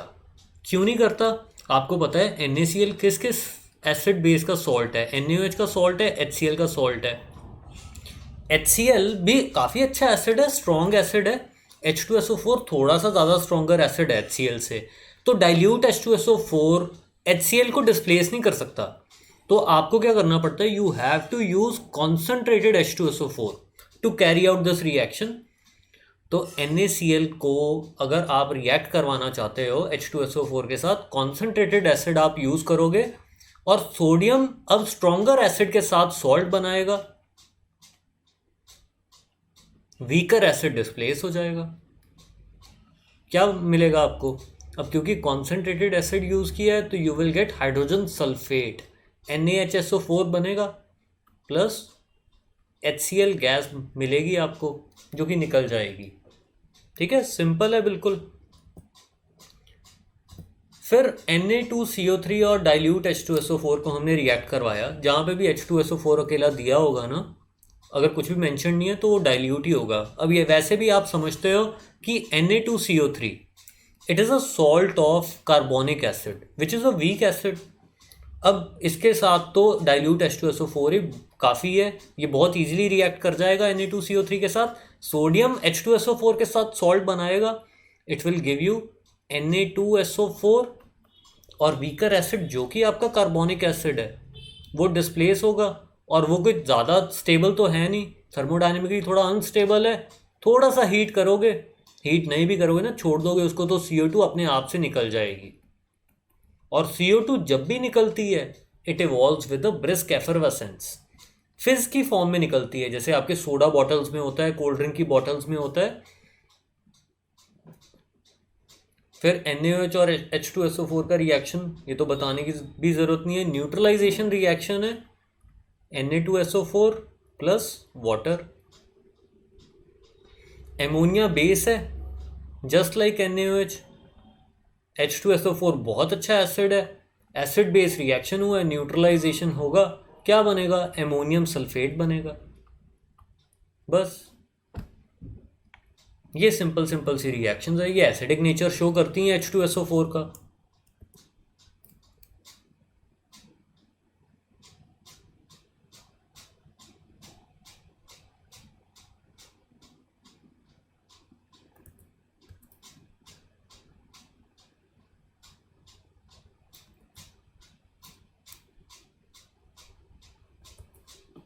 आज का मेरे को लगता है पूरा लेक्चर ही आएगा, मतलब हमें ऑक्सीजन फैमिली ख़त्म करते करते ही लग जाएगा, पूरे 7:15 बज जाएंगे।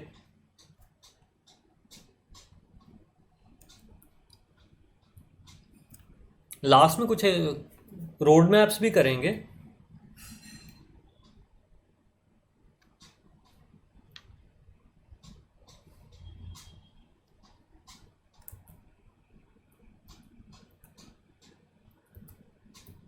हो गया।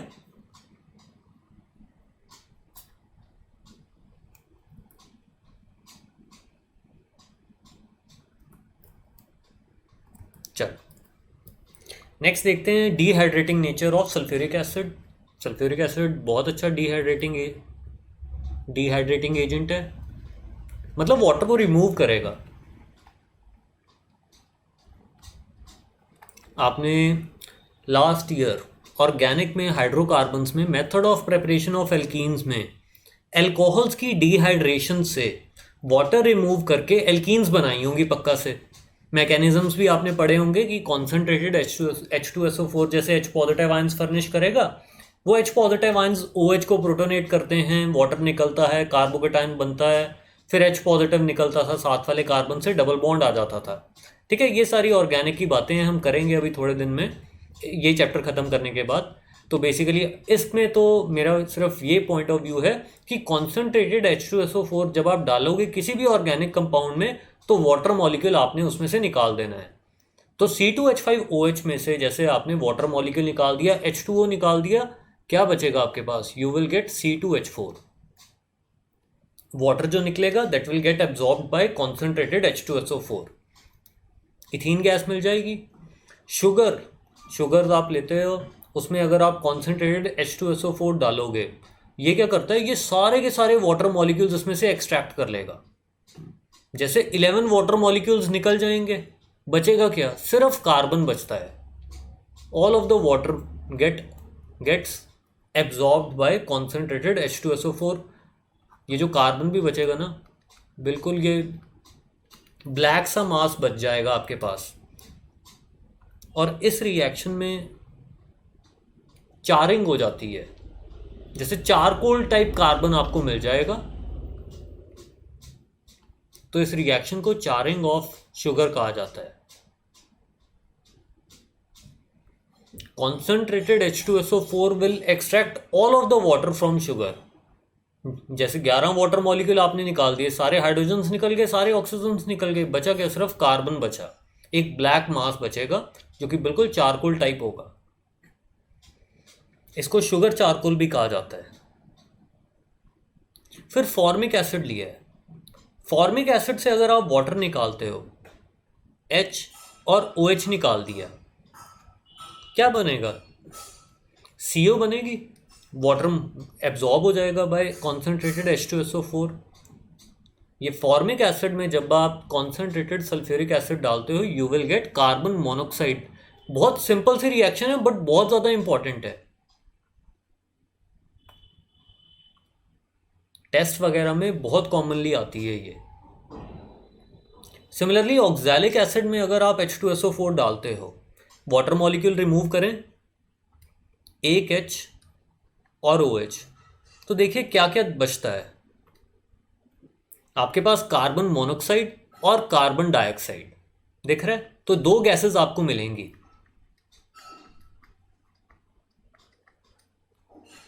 फॉर्मिक एसिड से आपको क्या मिला था? सिर्फ कार्बन मोनोक्साइड। ऑक्सैलिक एसिड की डिहाइड्रेशन पे you will gate carbon monoxide and carbon dioxide. फिर अगर आप कॉपर सल्फेट के हाइड्रेटेड क्रिस्टल्स लेते हो जो कि ब्लू कलर के होते हैं, कॉन्सेंट्रेटेड H2SO4 इतना अच्छा डिहाइड्रेटिंग एजेंट है कि ये सारा का सारा वाटर इसमें से चूस लेगा और and this hydrated crystal will turn anhydrous. आपके पास ये जो एनहाइड्रस कॉपर सल्फेट बनेगा, this will be white in colour. तो blue coloured crystals will turn white on addition of this concentrated H2SO4। Simple है।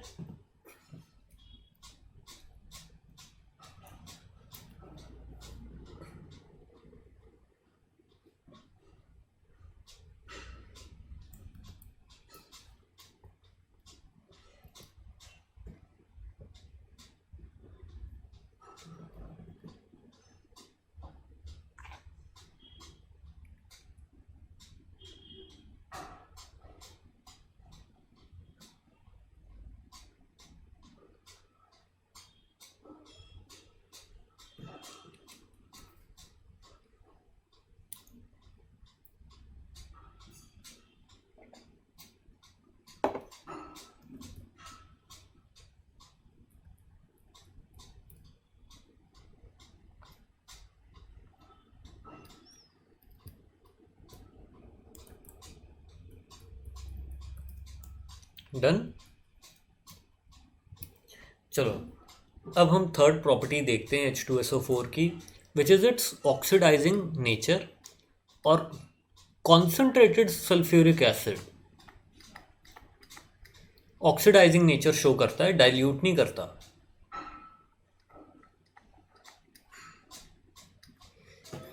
तो कॉन्सेंट्रेटेड H2SO4 ना अपनी ऑक्सीडाइजिंग नेचर के कारण नॉन मेटल्स के साथ भी रिएक्ट कर जाता है और उन मेटल्स के साथ भी कर जाता है जो कि यूजुअली एसिड्स के साथ रिएक्ट नहीं करते थे, जैसे कॉपर, सिल्वर।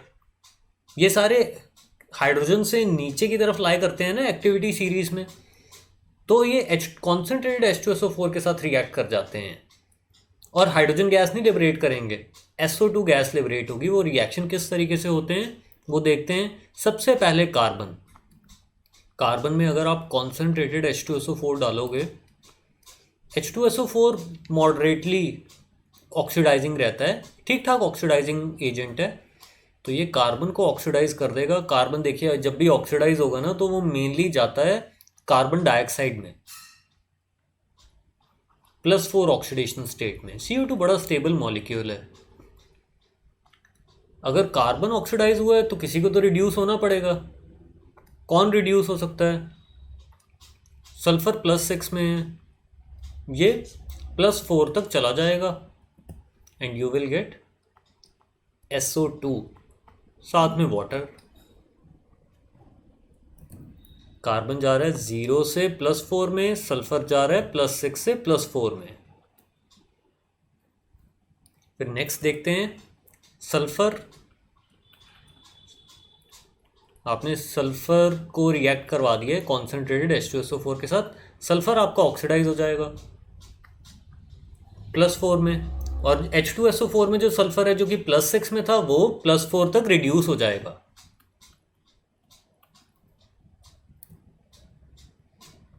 ये सल्फर 0 से +4 में जा रहा है और ये वाला सल्फर जो कि सल्फ्यूरिक एसिड में था वो +6 से +4 में जा रहा है। सिंपल है ये भी बिल्कुल। फिर P4 फॉस्फोरस किस में ऑक्सीडाइज होगा? फॉस्फोरस जाएगा +5 ऑक्सीडेशन स्टेट में, बनाएगा क्या? Orthophosphoric acid.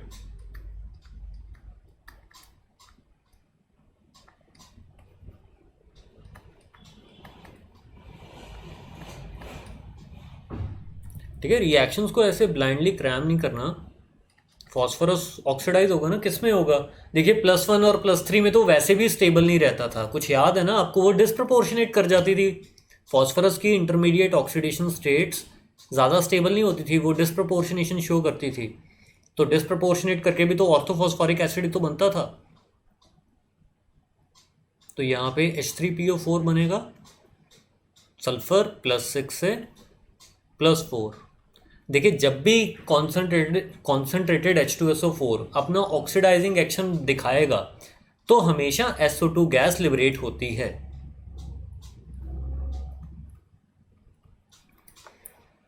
फिर नेक्स्ट रिएक्शन देखते हैं कॉपर के साथ।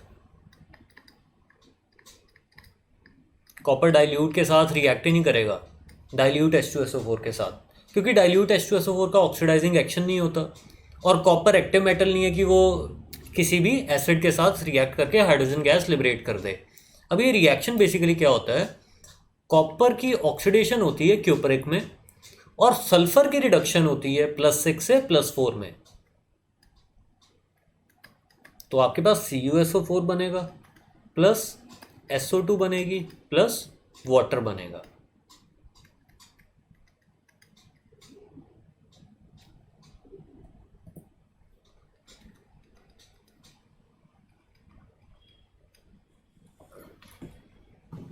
Okay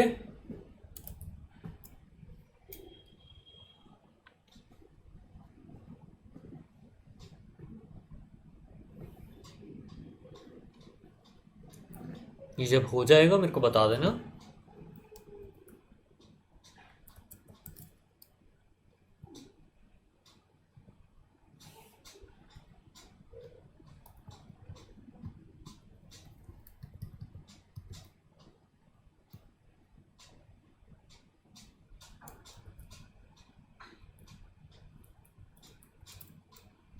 done.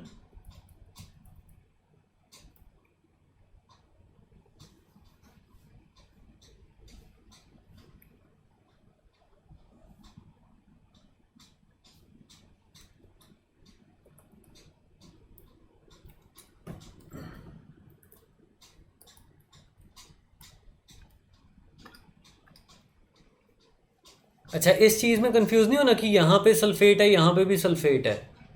अब जैसे आप स्केलेटल इक्वेशन लिखोगे ना जब इसकी, तो वो कुछ आपको ऐसी तो दिखेगी।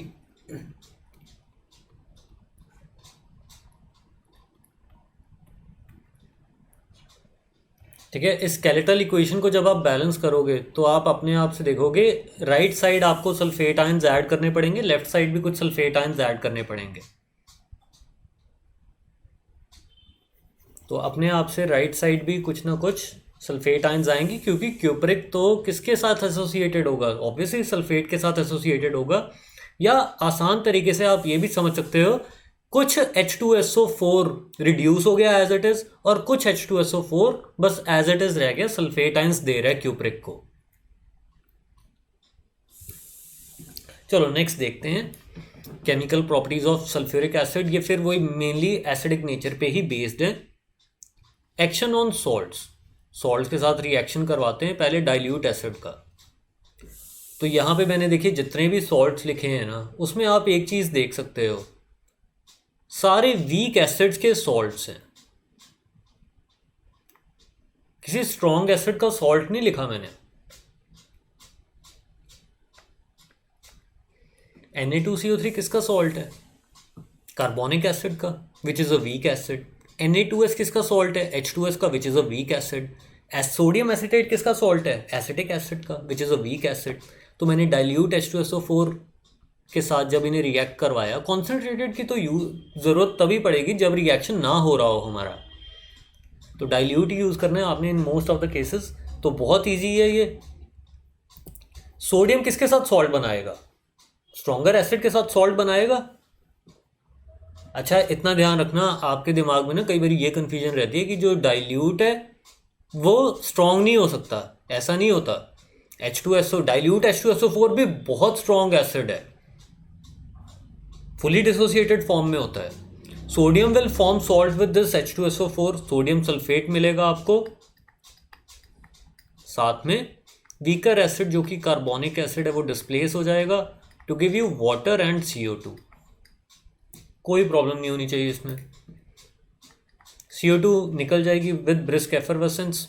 Na2S में जब आप H2SO4 ऐड करोगे, डाइल्यूट H2SO4 ऐड करोगे, वही सोडियम सल्फेट बनेगा जो कि सॉल्यूशन में डिजॉल्व फॉर्म में रहेगा।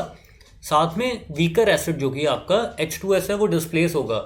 H2S हाइड्रोजन सल्फाइड, ये गैस होती है, वाटर में इतनी ज़्यादा सॉल्युबल नहीं होती, और ये निकल जाएगी। इसकी बहुत ही गंदी स्मेल होती है, रॉटन एग स्मेल होती है, बहुत कैरेक्टरिस्टिक स्मेल है। आपको पता लग जाएगा कि H2S गैस लिबरेट हुई है, तो आपके जो सॉल्ट में पक्का से सल्फाइड आयन प्रेजेंट होगा।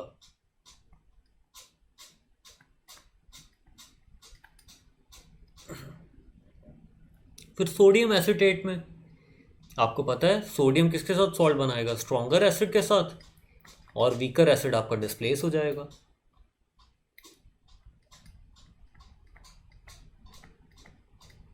वीकर एसिड कौन सा आपका? Acetic acid. एसिटिक एसिड की कैसी स्मेल रहती है? जो विनेगर की स्मेल होती है।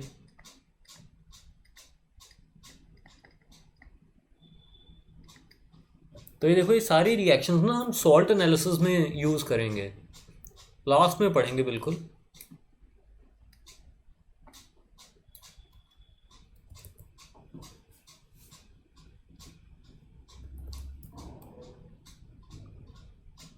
डन।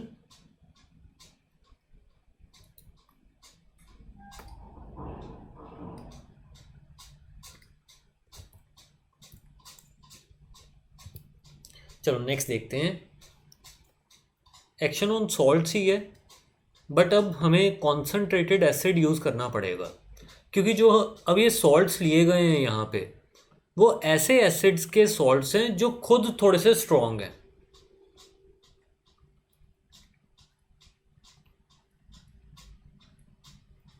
तो आपको कॉन्सेंट्रेटेड H2SO4 यूज़ करना पड़ेगा, तभी रिएक्शन हो पाएगा, नहीं तो डाइल्यूट के साथ रिएक्शन नहीं होता। रिएक्शन होगा बट वो बहुत बहुत ज़्यादा स्लो होता है। अब जैसे कैल्शियम फ्लोराइड आपने लिया है, which is a salt of HF, hydrofluoric acid. Hydrofluoric acid बहुत ज़्यादा स्ट्रॉन्ग एसिड नहीं है बट बहुत ज़्यादा वीक भी नहीं है। HCl HF से स्ट्रॉन्गर होता है, आपको पता है ये। HBr और स्ट्रॉन्गर एसिड है, HI और स्ट्रॉन्गर एसिड है, ये हमने कई बार डिस्कस भी किया है। डाउन द ग्रुप जो एसिडिक स्ट्रेंथ होती है ना हाइड्राइड्स की, वो किस पे डिपेंड करेगी? वो डिपेंड करती है mainly on the bond strength, not on the electronegativity.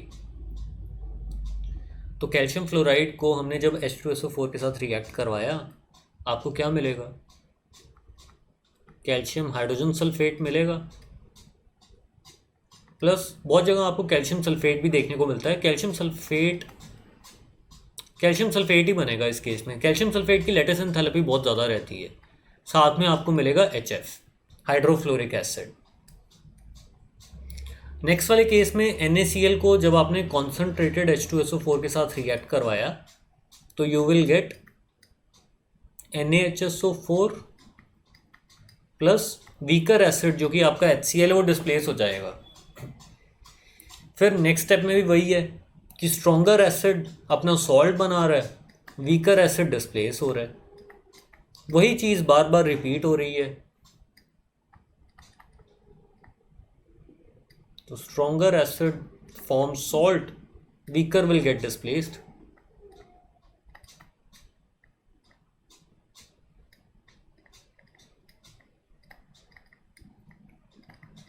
Acidic strength अगर हम कंपेयर करें तो H2SO4 जैसे इन सबसे ज़्यादा स्ट्रॉन्ग है, HCl से ज़्यादा स्ट्रॉन्ग है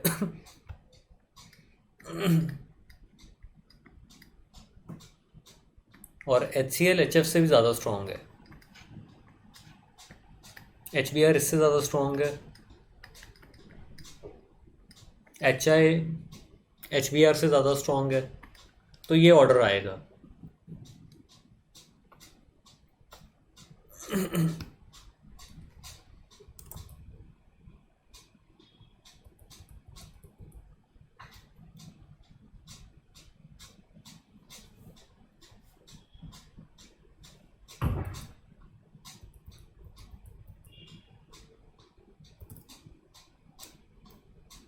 कॉन्सेंट्रेटेड एसिड लिया है ना हमने, कॉन्सेंट्रेटेड एसिड सोडियम और पोटेशियम के साथ आपको हाइड्रोजन सल्फेट दे देगा।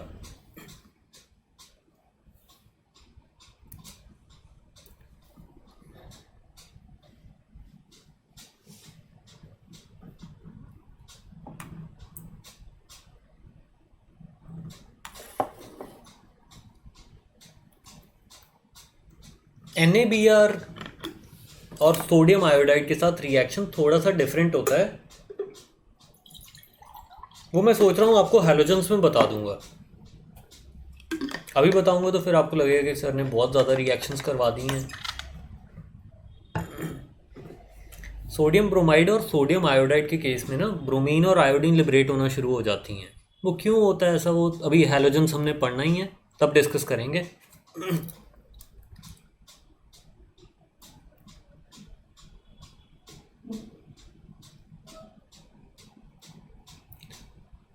देखिए कॉन्सेंट्रेटेड एसिड के साथ मेनली आपको हाइड्रोजन सल्फेट्स मिलते हैं। कैल्शियम के केस में कैल्शियम सल्फेट की लैटिस एंथैल्पी बहुत ज़्यादा होती है, तो इसलिए हाइड्रोजन सल्फेट नहीं बनता यहाँ पे, मेनली CaSO4 ही बनेगा। ठीक है, कॉन्सेंट्रेटेड एसिड के साथ भी आपको मेनली हाइड्रोजन सल्फेट्स क्यों मिलते हैं, इसका क्या प्लॉजिबल एक्सप्लेनेशन हो सकती है? जब आपने कॉन्सेंट्रेटेड एसिड लिया है ना, तो दिस मीन्स आपने बहुत सारे H2SO4 मॉलिक्यूल्स लिए हैं, तो हर H2SO4 मॉलिक्यूल को एक एक H पॉजिटिव ही देना पड़ेगा, क्योंकि बहुत सारे H2SO4 मॉलिक्यूल्स अवेलेबल हैं, तो किसी भी H2SO4 मॉलिक्यूल को 2 H पॉजिटिव देने की ज़रूरत नहीं है। पहला H पॉजिटिव आराम से निकलता है ना, दूसरा H पॉजिटिव इतना आसानी से नहीं निकलता है। तो फर्स्ट वाला H पॉजिटिव से अगर सबका काम हो रहा है तो सेकंड वाला रिमूव क्यों करें?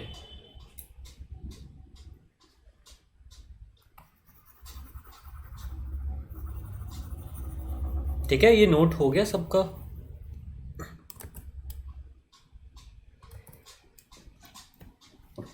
कॉन्सेंट्रेटेड H2SO4 का मतलब ये है ना कि आपने बहुत सारे H2SO4 के मॉलिक्यूल्स लिए हुए हैं, तो हर H2SO4 के मॉलिक्यूल को सिर्फ एक एक H पॉजिटिव ही देना है अपना। पहला H पॉजिटिव निकाल देगा जो कि आसानी से निकल जाता है, दूसरा H पॉजिटिव किसी को देने की ज़रूरत ही नहीं है। वो तो डाइल्यूट के केस में होता है ना कि जब H2SO4 बहुत कम अमाउंट में, बहुत कम मॉलिक्यूल्स प्रेजेंट हैं उसके सॉल्यूशन में, तो each H2SO4 has to contribute the both H positive ions.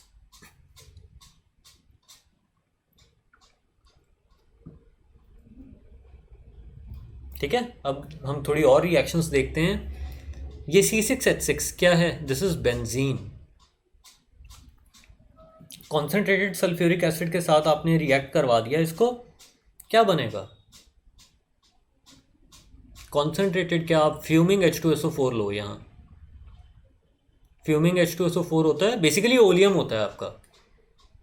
Fuming H2SO4 means कि आपने SO3 डिजोल्व करवाई हुई है H2SO4 में, तो उसमें से ना फ्यूम्स निकलते रहते हैं SO3 के।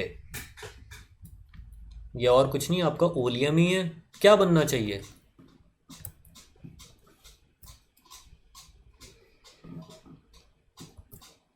बेंजोइक एसिड नहीं बनेगा, benzene sulphonic acid.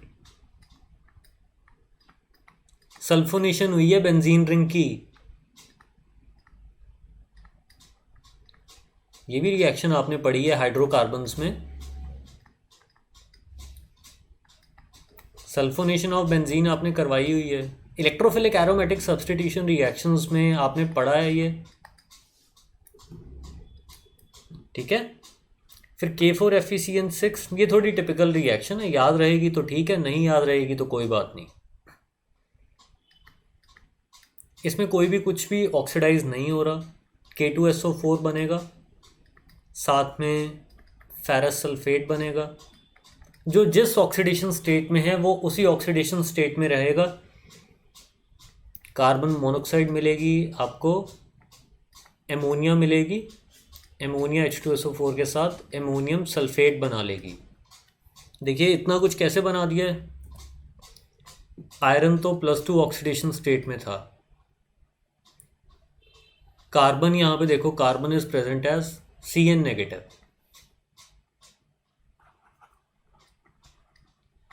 Cn negative में कार्बन की ऑक्सीडेशन स्टेट क्या रहती है? +2 रहती है। नाइट्रोजन की क्या रहती है? It is -3। तो carbon is in +2 oxidation state on the reactant side, nitrogen is in -3 oxidation state on the reactant side. Product side भी आप देख सकते हो, सारे के सारे उसी ऑक्सीडेशन स्टेट में है।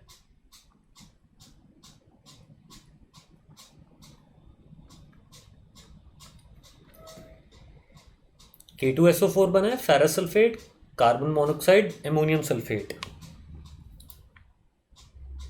This is potassium ferrocyanide. अच्छा, लास्ट लेक्चर में ना मैंने गलती से आपको बता दिया था, ये प्रूशियन ब्लू कॉम्प्लेक्स नहीं है।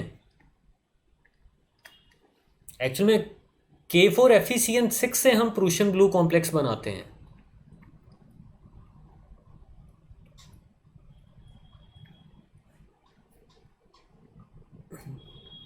ये नोट नहीं करना आप लोगों ने अभी, ये हम आगे जाके कोऑर्डिनेशन कंपाउंड्स में देखेंगे। अगर किसी ने लास्ट लेक्चर में ये चीज़ नोट की थी कि this is Prussian blue complex, वो प्रूशियन ब्लू कॉम्प्लेक्स नहीं होता, ये प्रूशियन ब्लू कॉम्प्लेक्स होता है। कि पोटेशियम फेरोसाइनाइड जब फेरिक आयंस के साथ रिएक्ट करता है तो ये कॉम्प्लेक्स बनेगा which is ferri ferrocyanide. This is Prussian blue. एक इससे मिलता जुलता कॉम्प्लेक्स रहता है जो कि पोटेशियम फेरी साइनाइड से बनता है, उसको टर्नबुल्स ब्लू कॉम्प्लेक्स बोला जाता है। वो ऐसा दिखेगा आपको।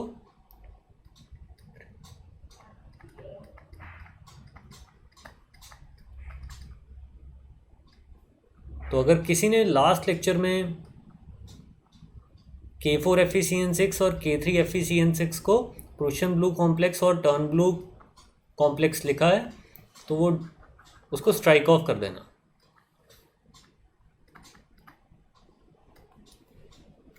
ठीक है, ये करेक्शन करवानी थी, अभी दिमाग में आ गई।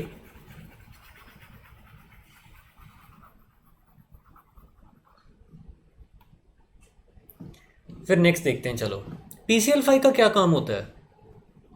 PCl5 बहुत अच्छा क्लोरीनेटिंग एजेंट है, हमने डिस्कस किया हुआ है ग्रुप 15 में। और आपको पता है कि ये रिप्लेस करता था किसको? OH ग्रुप्स को। OH ग्रुप को किससे रिप्लेस कर देगा? Bye Cl। सल्फ्यूरिक एसिड में कितने OH ग्रुप्स रहते हैं? सल्फ्यूरिक एसिड में 2 OH ग्रुप्स रहते हैं। वो दोनों OH ग्रुप्स किससे रिप्लेस हो जाएंगे? Cl से। और आपको क्या मिल जाएगा? SO2Cl2, सल्फ्यूरिल क्लोराइड मिल जाएगा।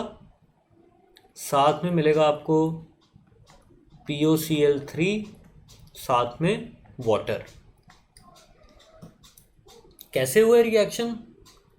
ऐसे हुआ है कि बेसिकली ये जैसे 2 OH ग्रुप्स को हम रिप्लेस कर रहे हैं by 2 Cl groups. Sulphuryl chloride मिल जाएगा ना।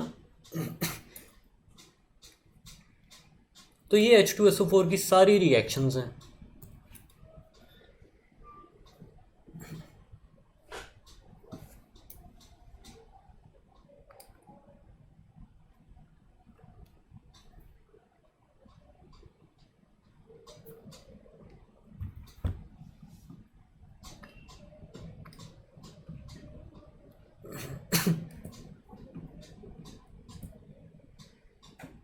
हो गया? कोई बात नहीं, मैं PDF शेयर कर दूंगा आप लोगों के साथ। अगर किसी का कुछ मिस हो गया ना किसी स्लाइड पे, थोड़ी देर में मैं आपको 15-20 मिनट में ही शेयर कर दूंगा। कल आपका टेस्ट है, ये सब आना है। कितनी अच्छी बात है, आज पढ़ाया है और कल टेस्ट में पूछ लिया है। बिल्कुल ताज़ा ताज़ा आपको याद रहेगा।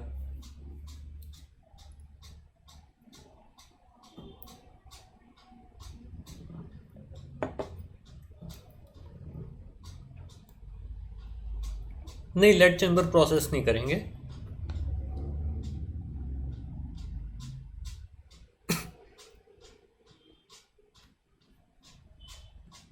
डन। चलो, अब थोड़ा सा सोडियम थायोसल्फेट के बारे में देखते हैं, क्योंकि ये इंपॉर्टेंट रिएजेंट है, कई जगह यूज़ होता है, आयोडोमेट्री में यूज़ होता है ना। आयोडीन की क्वांटिटेटिव एस्टिमेशन के लिए हम इसको यूज़ करते हैं। Sodium thiosulphate also known as hypo. इसको प्रिपेयर कैसे करते हैं? आप सल्फर सॉरी, आप सल्फर को NaOH के साथ बॉयल करवा दो। सल्फर को बॉइलिंग NaOH में डाल दो। सल्फर विल डिस्प्रपोर्शनेट करेगा -2 और +2 ऑक्सीडेशन स्टेट में। Na2S मिलेगा आपको और Na2S2O3 मिलेगा। ये जो थायोसल्फेट होता है ना, इसका स्ट्रक्चर हमने अभी बनाया तो है थायोसल्फ्यूरिक एसिड का। कैसा रहेगा? ये आएगा। जैसे सल्फेट आयन होता है ना, थायोसल्फेट क्या होगा? एक ऑक्सीजन की जगह सल्फर इंट्रोड्यूस कर दिया आपने, तो ये थायोसल्फेट का स्ट्रक्चर है। इसमें आप देख सकते हो एक सल्फर एटम +4 ऑक्सीडेशन स्टेट में और दूसरा सल्फर एटम 0 ऑक्सीडेशन स्टेट में है, तो average oxidation state of sulphur will come out to be +2। Sulphide में तो आपको पता है इट इज इन -2। ऐसे ही होता है। या आप क्या कर सकते हो, आप सोडियम सल्फाइड लो।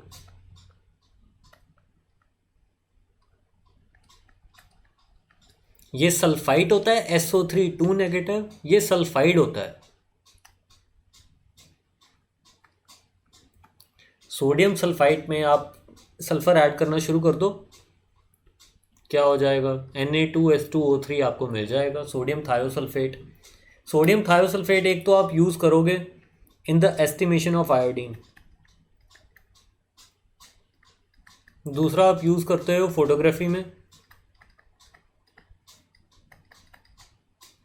जो ब्लैक एंड वाइट फोटोग्राफी होती थी वो किस तरीके से होती थी, जो बहुत पहले फोटोग्राफी होती थी, जैसे फोटोग्राफिक प्लेट्स होती थी जिसपे AGBR की कोटिंग होती थी।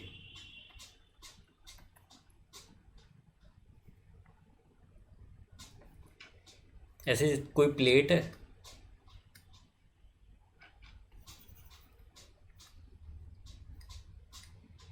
Which is coated with AGBR। यहाँ पे जैसे आपने कोई ऑब्जेक्ट रख दिया है, लेट से कोई इंडिविजुअल है जिसकी फ़ोटो खींचनी है, इधर आप कोई लाइट सोर्स प्लेस करते थे और लाइट डालते थे।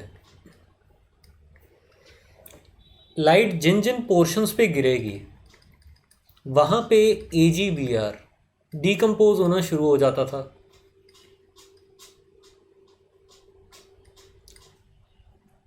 फोटोकेमिकल डिकम्पोजिशन हो जाएगी, क्लास 10th में पढ़ा हुआ है आप लोगों ने, क्योंकि क्लास 9-10th वाली चीज़ें तो आप कभी नहीं भूल सकते।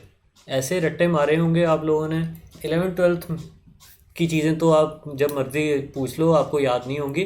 9-10th वाली पक्का से एकदम से कंक्रीट वे में सॉलिडिफाई हुई होंगी आपके दिमाग में। तो AGBR डिकम्पोज करना शुरू कर देगा वहाँ पे जहाँ पे लाइट गिरेगी।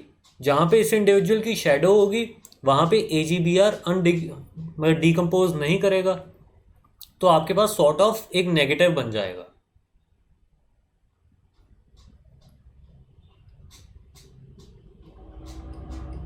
तो आप इस नेगेटिव को फर्दर डेवलप कर लेते हो, और जो कोई एक्सेस AGBR होता है उसको रिमूव करने के लिए आप यूज़ करते हो फिर दिस हाइपो सॉल्यूशन Na2S2O3। जहाँ पे शेडो होगी वहाँ पे क्या पड़ा होगा, AGBR होगा ना।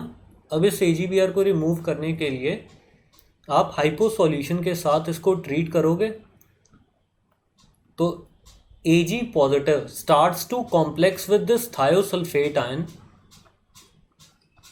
डिजॉल्व फॉर्म में ये सॉल्यूशन में निकल जाएगा। ऐसा कॉम्प्लेक्स आयन बनना स्टार्ट हो जाता है। AGBR is a solid, on application of hypo this will start to form complex, और ये एक सॉल्युबल कॉम्प्लेक्स होता है और निकल जाएगा। ठीक है, तो ये ब्लैक एंड वाइट फोटोग्राफी का बेसिकली ये प्रिंसिपल है। ज़्यादा जानने की ज़रूरत नहीं है, बस आपने इतना ध्यान रखना है कि AGBR को हम कैसे रिमूव करते हैं, बाय ट्रीटमेंट विद हाइपो, और ये कॉम्प्लेक्स फॉर्मेशन होती है। इसको आप हाईलाइट कर लीजिए।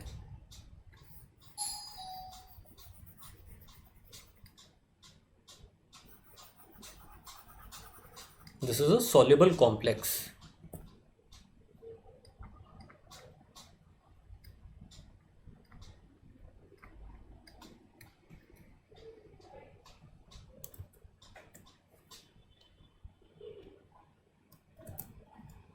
नहीं, ऑक्सीडेशन स्टेट, सॉरी, हाँ मैंने गलत लिख दी, यहाँ पे चार्ज 3 नेगेटिव आना था। सिल्वर की ऑक्सीडेशन स्टेट +1 ही आएगी, वो 3 नेगेटिव था। ठीक है,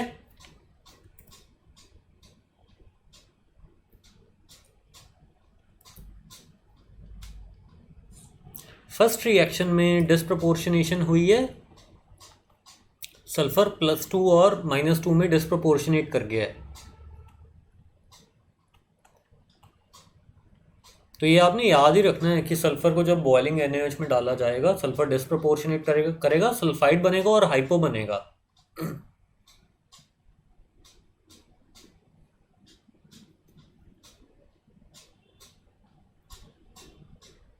इस प्लेट पे जैसे जहाँ पे लाइट गिरी है वहाँ पे आपको सिल्वर मिल जाएगा, और जहाँ पे शैडो थी वहाँ पे AGBR पड़ा होगा।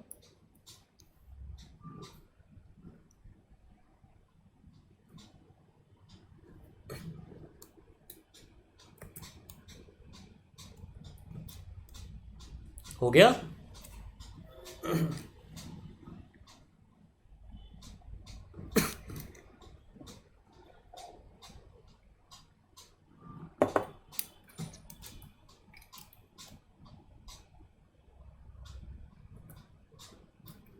चलो नेक्स्ट देखते हैं।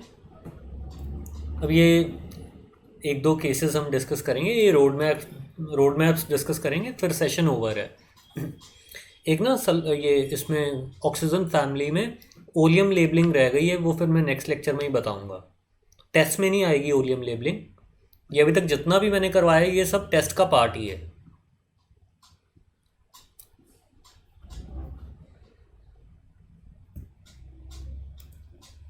आप 5 मिनट लगा देख लो इसको अच्छे से, क्या क्या प्रोडक्ट्स हो सकते हैं इसके।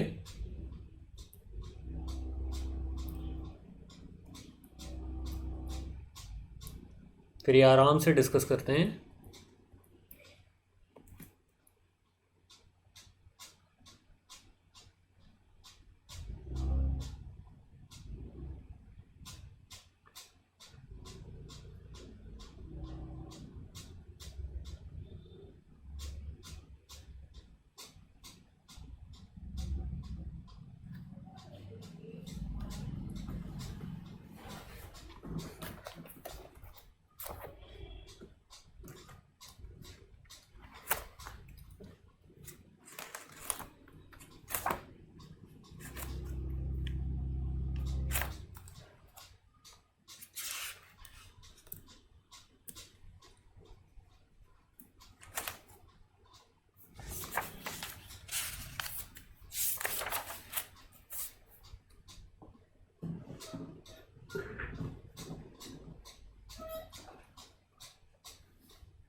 हो गया, डिस्कस कर सकते हैं अब।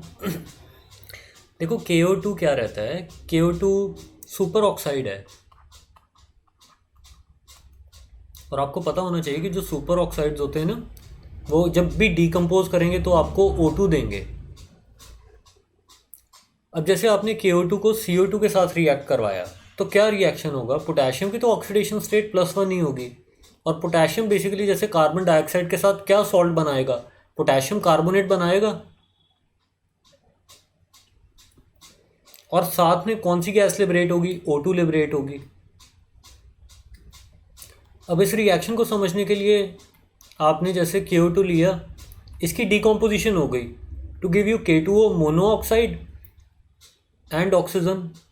Now this K2O is a basic oxide, CO2 आप ऐड कर रहे हो तो CO2 के साथ K2O रिएक्ट करके क्या बनाएगा, सॉल्ट बनाएगा K2CO3। O2 निकल गई है साथ में, यही मैंने लिखा है यहाँ पे। तो हमें ये दो प्रोडक्ट्स तो पता लग गए। फिर अब हमने KO2 को सल्फर के साथ रिएक्ट करवाया। सुपर ऑक्साइड्स जो होते हैं वो बहुत अच्छे ऑक्सीडाइजिंग एजेंट्स होते हैं, पेरोक्साइड्स अच्छे ऑक्सीडाइजिंग एजेंट्स होते हैं। आपको पता है H2O2 बहुत अच्छा ऑक्सीडाइजिंग एजेंट है, तो सुपर ऑक्साइड तो और भी अच्छा ऑक्सीडाइजिंग एजेंट होगा, क्योंकि और ज़्यादा इलेक्ट्रॉन रिच है ये, सॉरी और ज़्यादा ऑक्सीजन रिच है। तो this KO2, this super oxide will oxidise this sulphur. Sulphur को किस में ऑक्सीडाइज करेगा, +6 ऑक्सीडेशन स्टेट में। सल्फर +6 में क्या बनाता है, सल्फेट। तो आपको मिलेगा K2SO4। K2SO4 को अब आपने कोक के साथ हीट कर दिया, तो कोक के साथ जब सल्फेट की बहुत ज़्यादा स्ट्रॉन्ग हीटिंग की जाती है तब आपके पास कार्बन मोनोक्साइड बनेगी एंड K2S सल्फाइड्स बनने शुरू हो जाएंगे। जैसे कोक सारी ऑक्सीजन इसमें से निकालनी शुरू कर देगा और कार्बन मोनोक्साइड बनाएगा। ये कार्बन मोनोक्साइड क्यों बनती है, कार्बन डाइऑक्साइड क्यों नहीं बनती, इसका रीज़न मेटलर्जी में देखेंगे हम, एलिंगम डायग्राम में। फिर नेक्स्ट, अब K2S में आपने कैल्शियम कार्बोनेट डाला। अब कैल्शियम कैल्शियम सल्फाइड जो होता है ना, वो बहुत ज़्यादा स्पेरिंगली सॉल्युबल रहता है। इसका सॉल्युबिलिटी प्रोडक्ट बहुत ज़्यादा कम होता है और ब्लैक ऐश फॉर्म कर लेगा। तो जो ब्लैक ऐश होगी that will be calcium sulphide, इसका प्रेसिपिटेट होगा और बचेगा क्या, K2CO3 सॉल्यूशन में रह जाएगा। ठीक है। फिर अब इधर आते हैं, KO2 को आप वाटर में ऐड कर रहे हो, क्या मिलेगा? KO2 को जब आप पानी में ऐड करोगे you will gate KOH। Obviously KOH तो मिलना ही मिलना है। H2O2 मिलता है आपको और साथ में O2 गैस मिलेगी। मैंने यहाँ पे ना कुछ गलत लिख दिया है, ये होना चाहिए था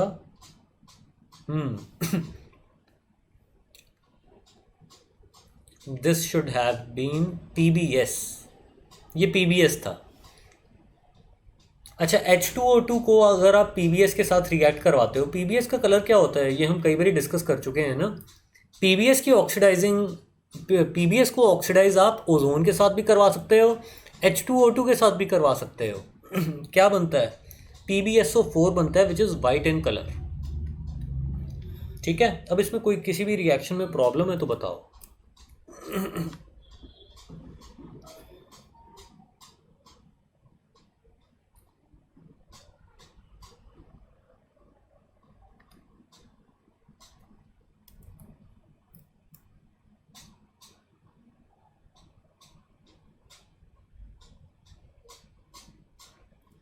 अच्छा, मैंने ई भी गलत लिख दी है, ये अलग अलग है।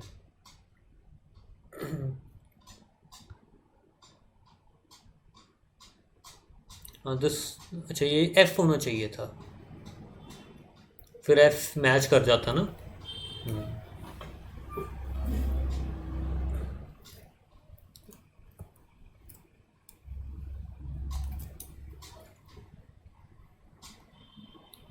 जो कैल्शियम सल्फाइड होता है ना वो बहुत ज़्यादा स्पेरिंगली सॉल्युबल रहता है, इसका सॉल्युबिलिटी प्रोडक्ट बहुत ज़्यादा लो है, कैल्शियम कार्बोनेट से भी लो होता है। तो कैल्शियम कार्बोनेट जब K2S के साथ रिएक्ट करेगा तो आपको कैल्शियम सल्फाइड का ब्लैक प्रेसिपिटेट देखने को मिलेगा।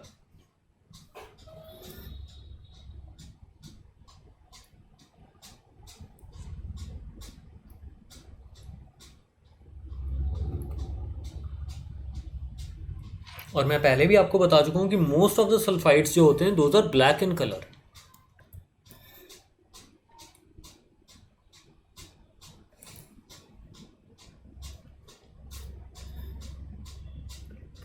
KO2 का कार्बन डाइऑक्साइड के साथ रिएक्शन क्या हुआ है, जैसे KO2 डिकम्पोज किया ना to give you K2O and O2, तो this KO2 has been reacted with CO2। CO2 किसके साथ रिएक्ट करेगा? O2 के साथ रिएक्ट करता है? नहीं करता, K2O के साथ ही तो करेगा। ये बेसिक ऑक्साइड, ये एसिडिक ऑक्साइड, एसिडिक और बेसिक ऑक्साइड्स मिलके क्या बनाएंगी? सॉल्ट बनाएंगी। तो you will gate K2CO3। Okay, चलो एक और केस करते हैं, फिर उसके बाद आप अपने टेस्ट की प्रिपरेशन कर सकते हो।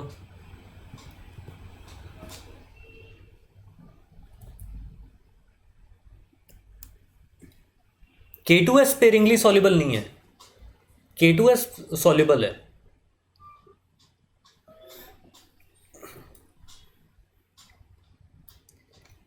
PBS को आप ऑक्सीडाइज कर सकते हो, जैसे ओजोन के साथ भी तो हमने रिएक्शन पढ़ा था अभी 2-3 दिन पहले कि PBS जब ऑक्सीडाइज होता है तो PbSO4 बनाता है, जो सल्फाइड आयन है वो -2 से +6 में चला जाता है। लेड की पेंटिंग्स को आप कैसे रेस्टोर करते हो?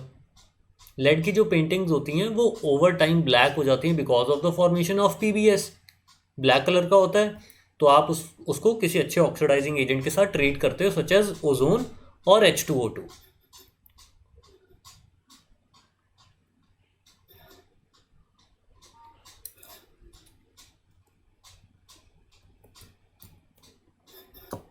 ये मैं चेक कर लूँ मैंने ठीक लिखा है सारा।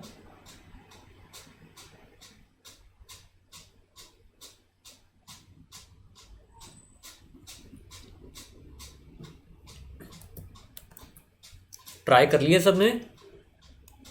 करें डिस्कस?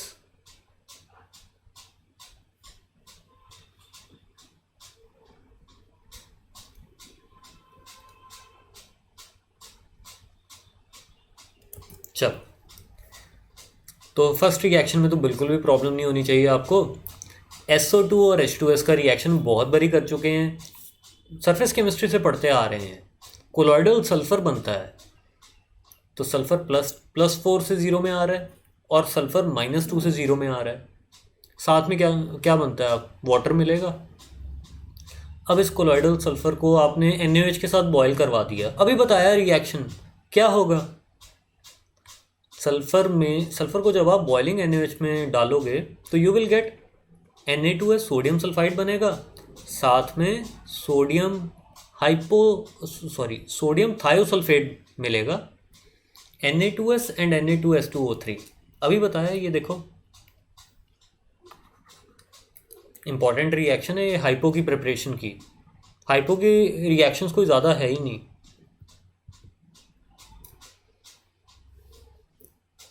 अब देखो सी में आपने डाइल्यूट कोई भी एसिड डाला, सच एज डाइल्यूट HCl, तो सोडियम सल्फाइड दोबारा से क्या दे देगा? H2S गैस दे देगा। सोडियम HCl के साथ सॉल्ट बना लेगा NaCl और H2S गैस लिबरेट हो जाएगी। फिर अब Na2F2O3 का रिएक्शन विद I2 क्या होगा? ये तो हर दूसरे दिन करते हैं हम, लास्ट लेक्चर में भी किया था।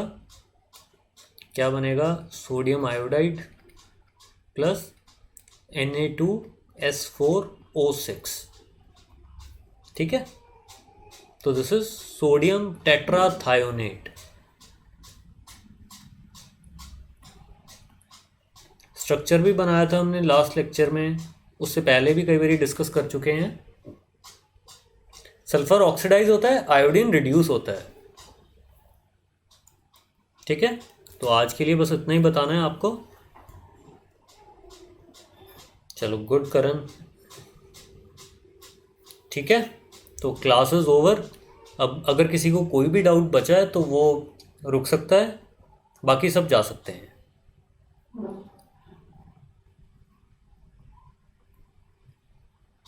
ठीक है, अगर किसी का कुछ नोट करने वाला रह गया तो मैं PDF अभी शेयर कर दूंगा थोड़ी देर में। अच्छा, किसी ने ये पूछा था लास्ट लेक्चर में कि S6 जो एंजल सल्फर होता है वो क्रिस्टलाइन होता है या एमॉर्फस? This is crystalline. ये क्रिस्टलाइन फॉर्म है।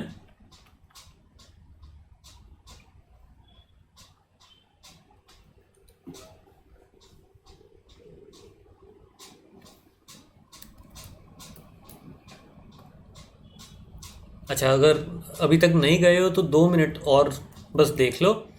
ये डाउट सेशन में शायद हमने क्वेश्चन कभी डिस्कस किया था कि प्योर नाइट्रोजन हम कैसे प्रिपेयर कर सकते हैं। 2 ऑप्शंस थी हमारे पास, मतलब ऑप्शंस तो 4 थी, उसमें से 2 ही सीरियस ऑप्शंस थी।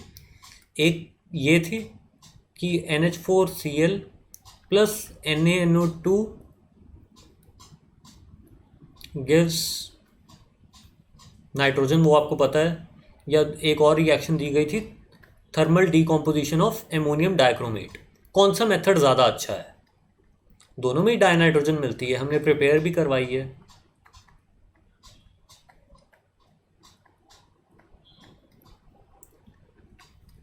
ये जो सेकंड वाला मेथड है ये बेटर है। बेस्ट कौन सा है? बेस्ट होता है अजाइड की डीकॉम्पोजिशन से, कोई गैशियस प्रोडक्ट मिलता ही नहीं है। फर्स्ट वाला इतना अच्छा क्यों नहीं है? फर्स्ट वाला ना लेबोरेटरी प्रिपरेशन मेथड है, आप नोट्स में भी नोट करोगे। ये सारी रिएक्शंस जैसे हमने डिस्कस की हुई हैं। इस केस में होता क्या है कि डाई नाइट्रोजन मिलती है आपको, साथ में वाटर वगैरह मिलेगा, NaCl मिलेगा एक्व स्टेट में। इसके साथ साथ कुछ आपको माइनर अमाउंट्स में NO और HNO3 मिलना स्टार्ट हो जाता है।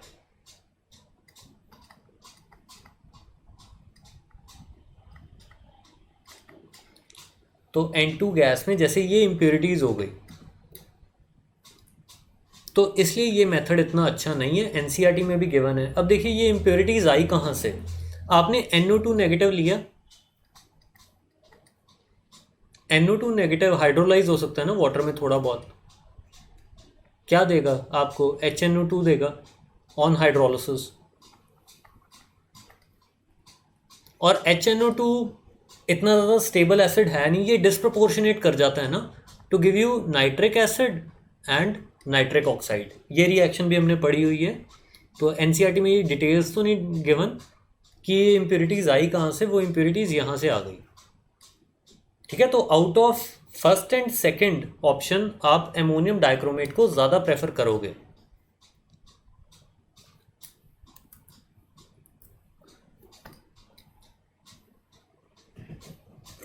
H2O2 का परमानेंट रहेगा ब्लीचिंग एक्शन।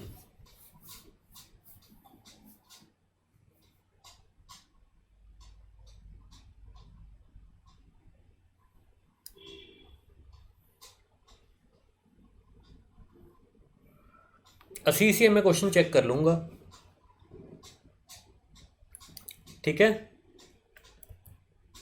तो आज के लिए काफ़ी है।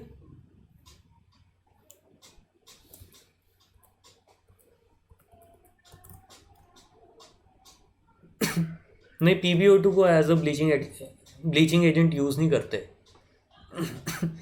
सारे सब्सटेंसेस को नहीं, आप जो भी सब्सटेंस ऑक्सीडाइजिंग एजेंट है, ज़रूरी नहीं है कि वो एज अ ब्लीचिंग एजेंट भी यूज़ हो।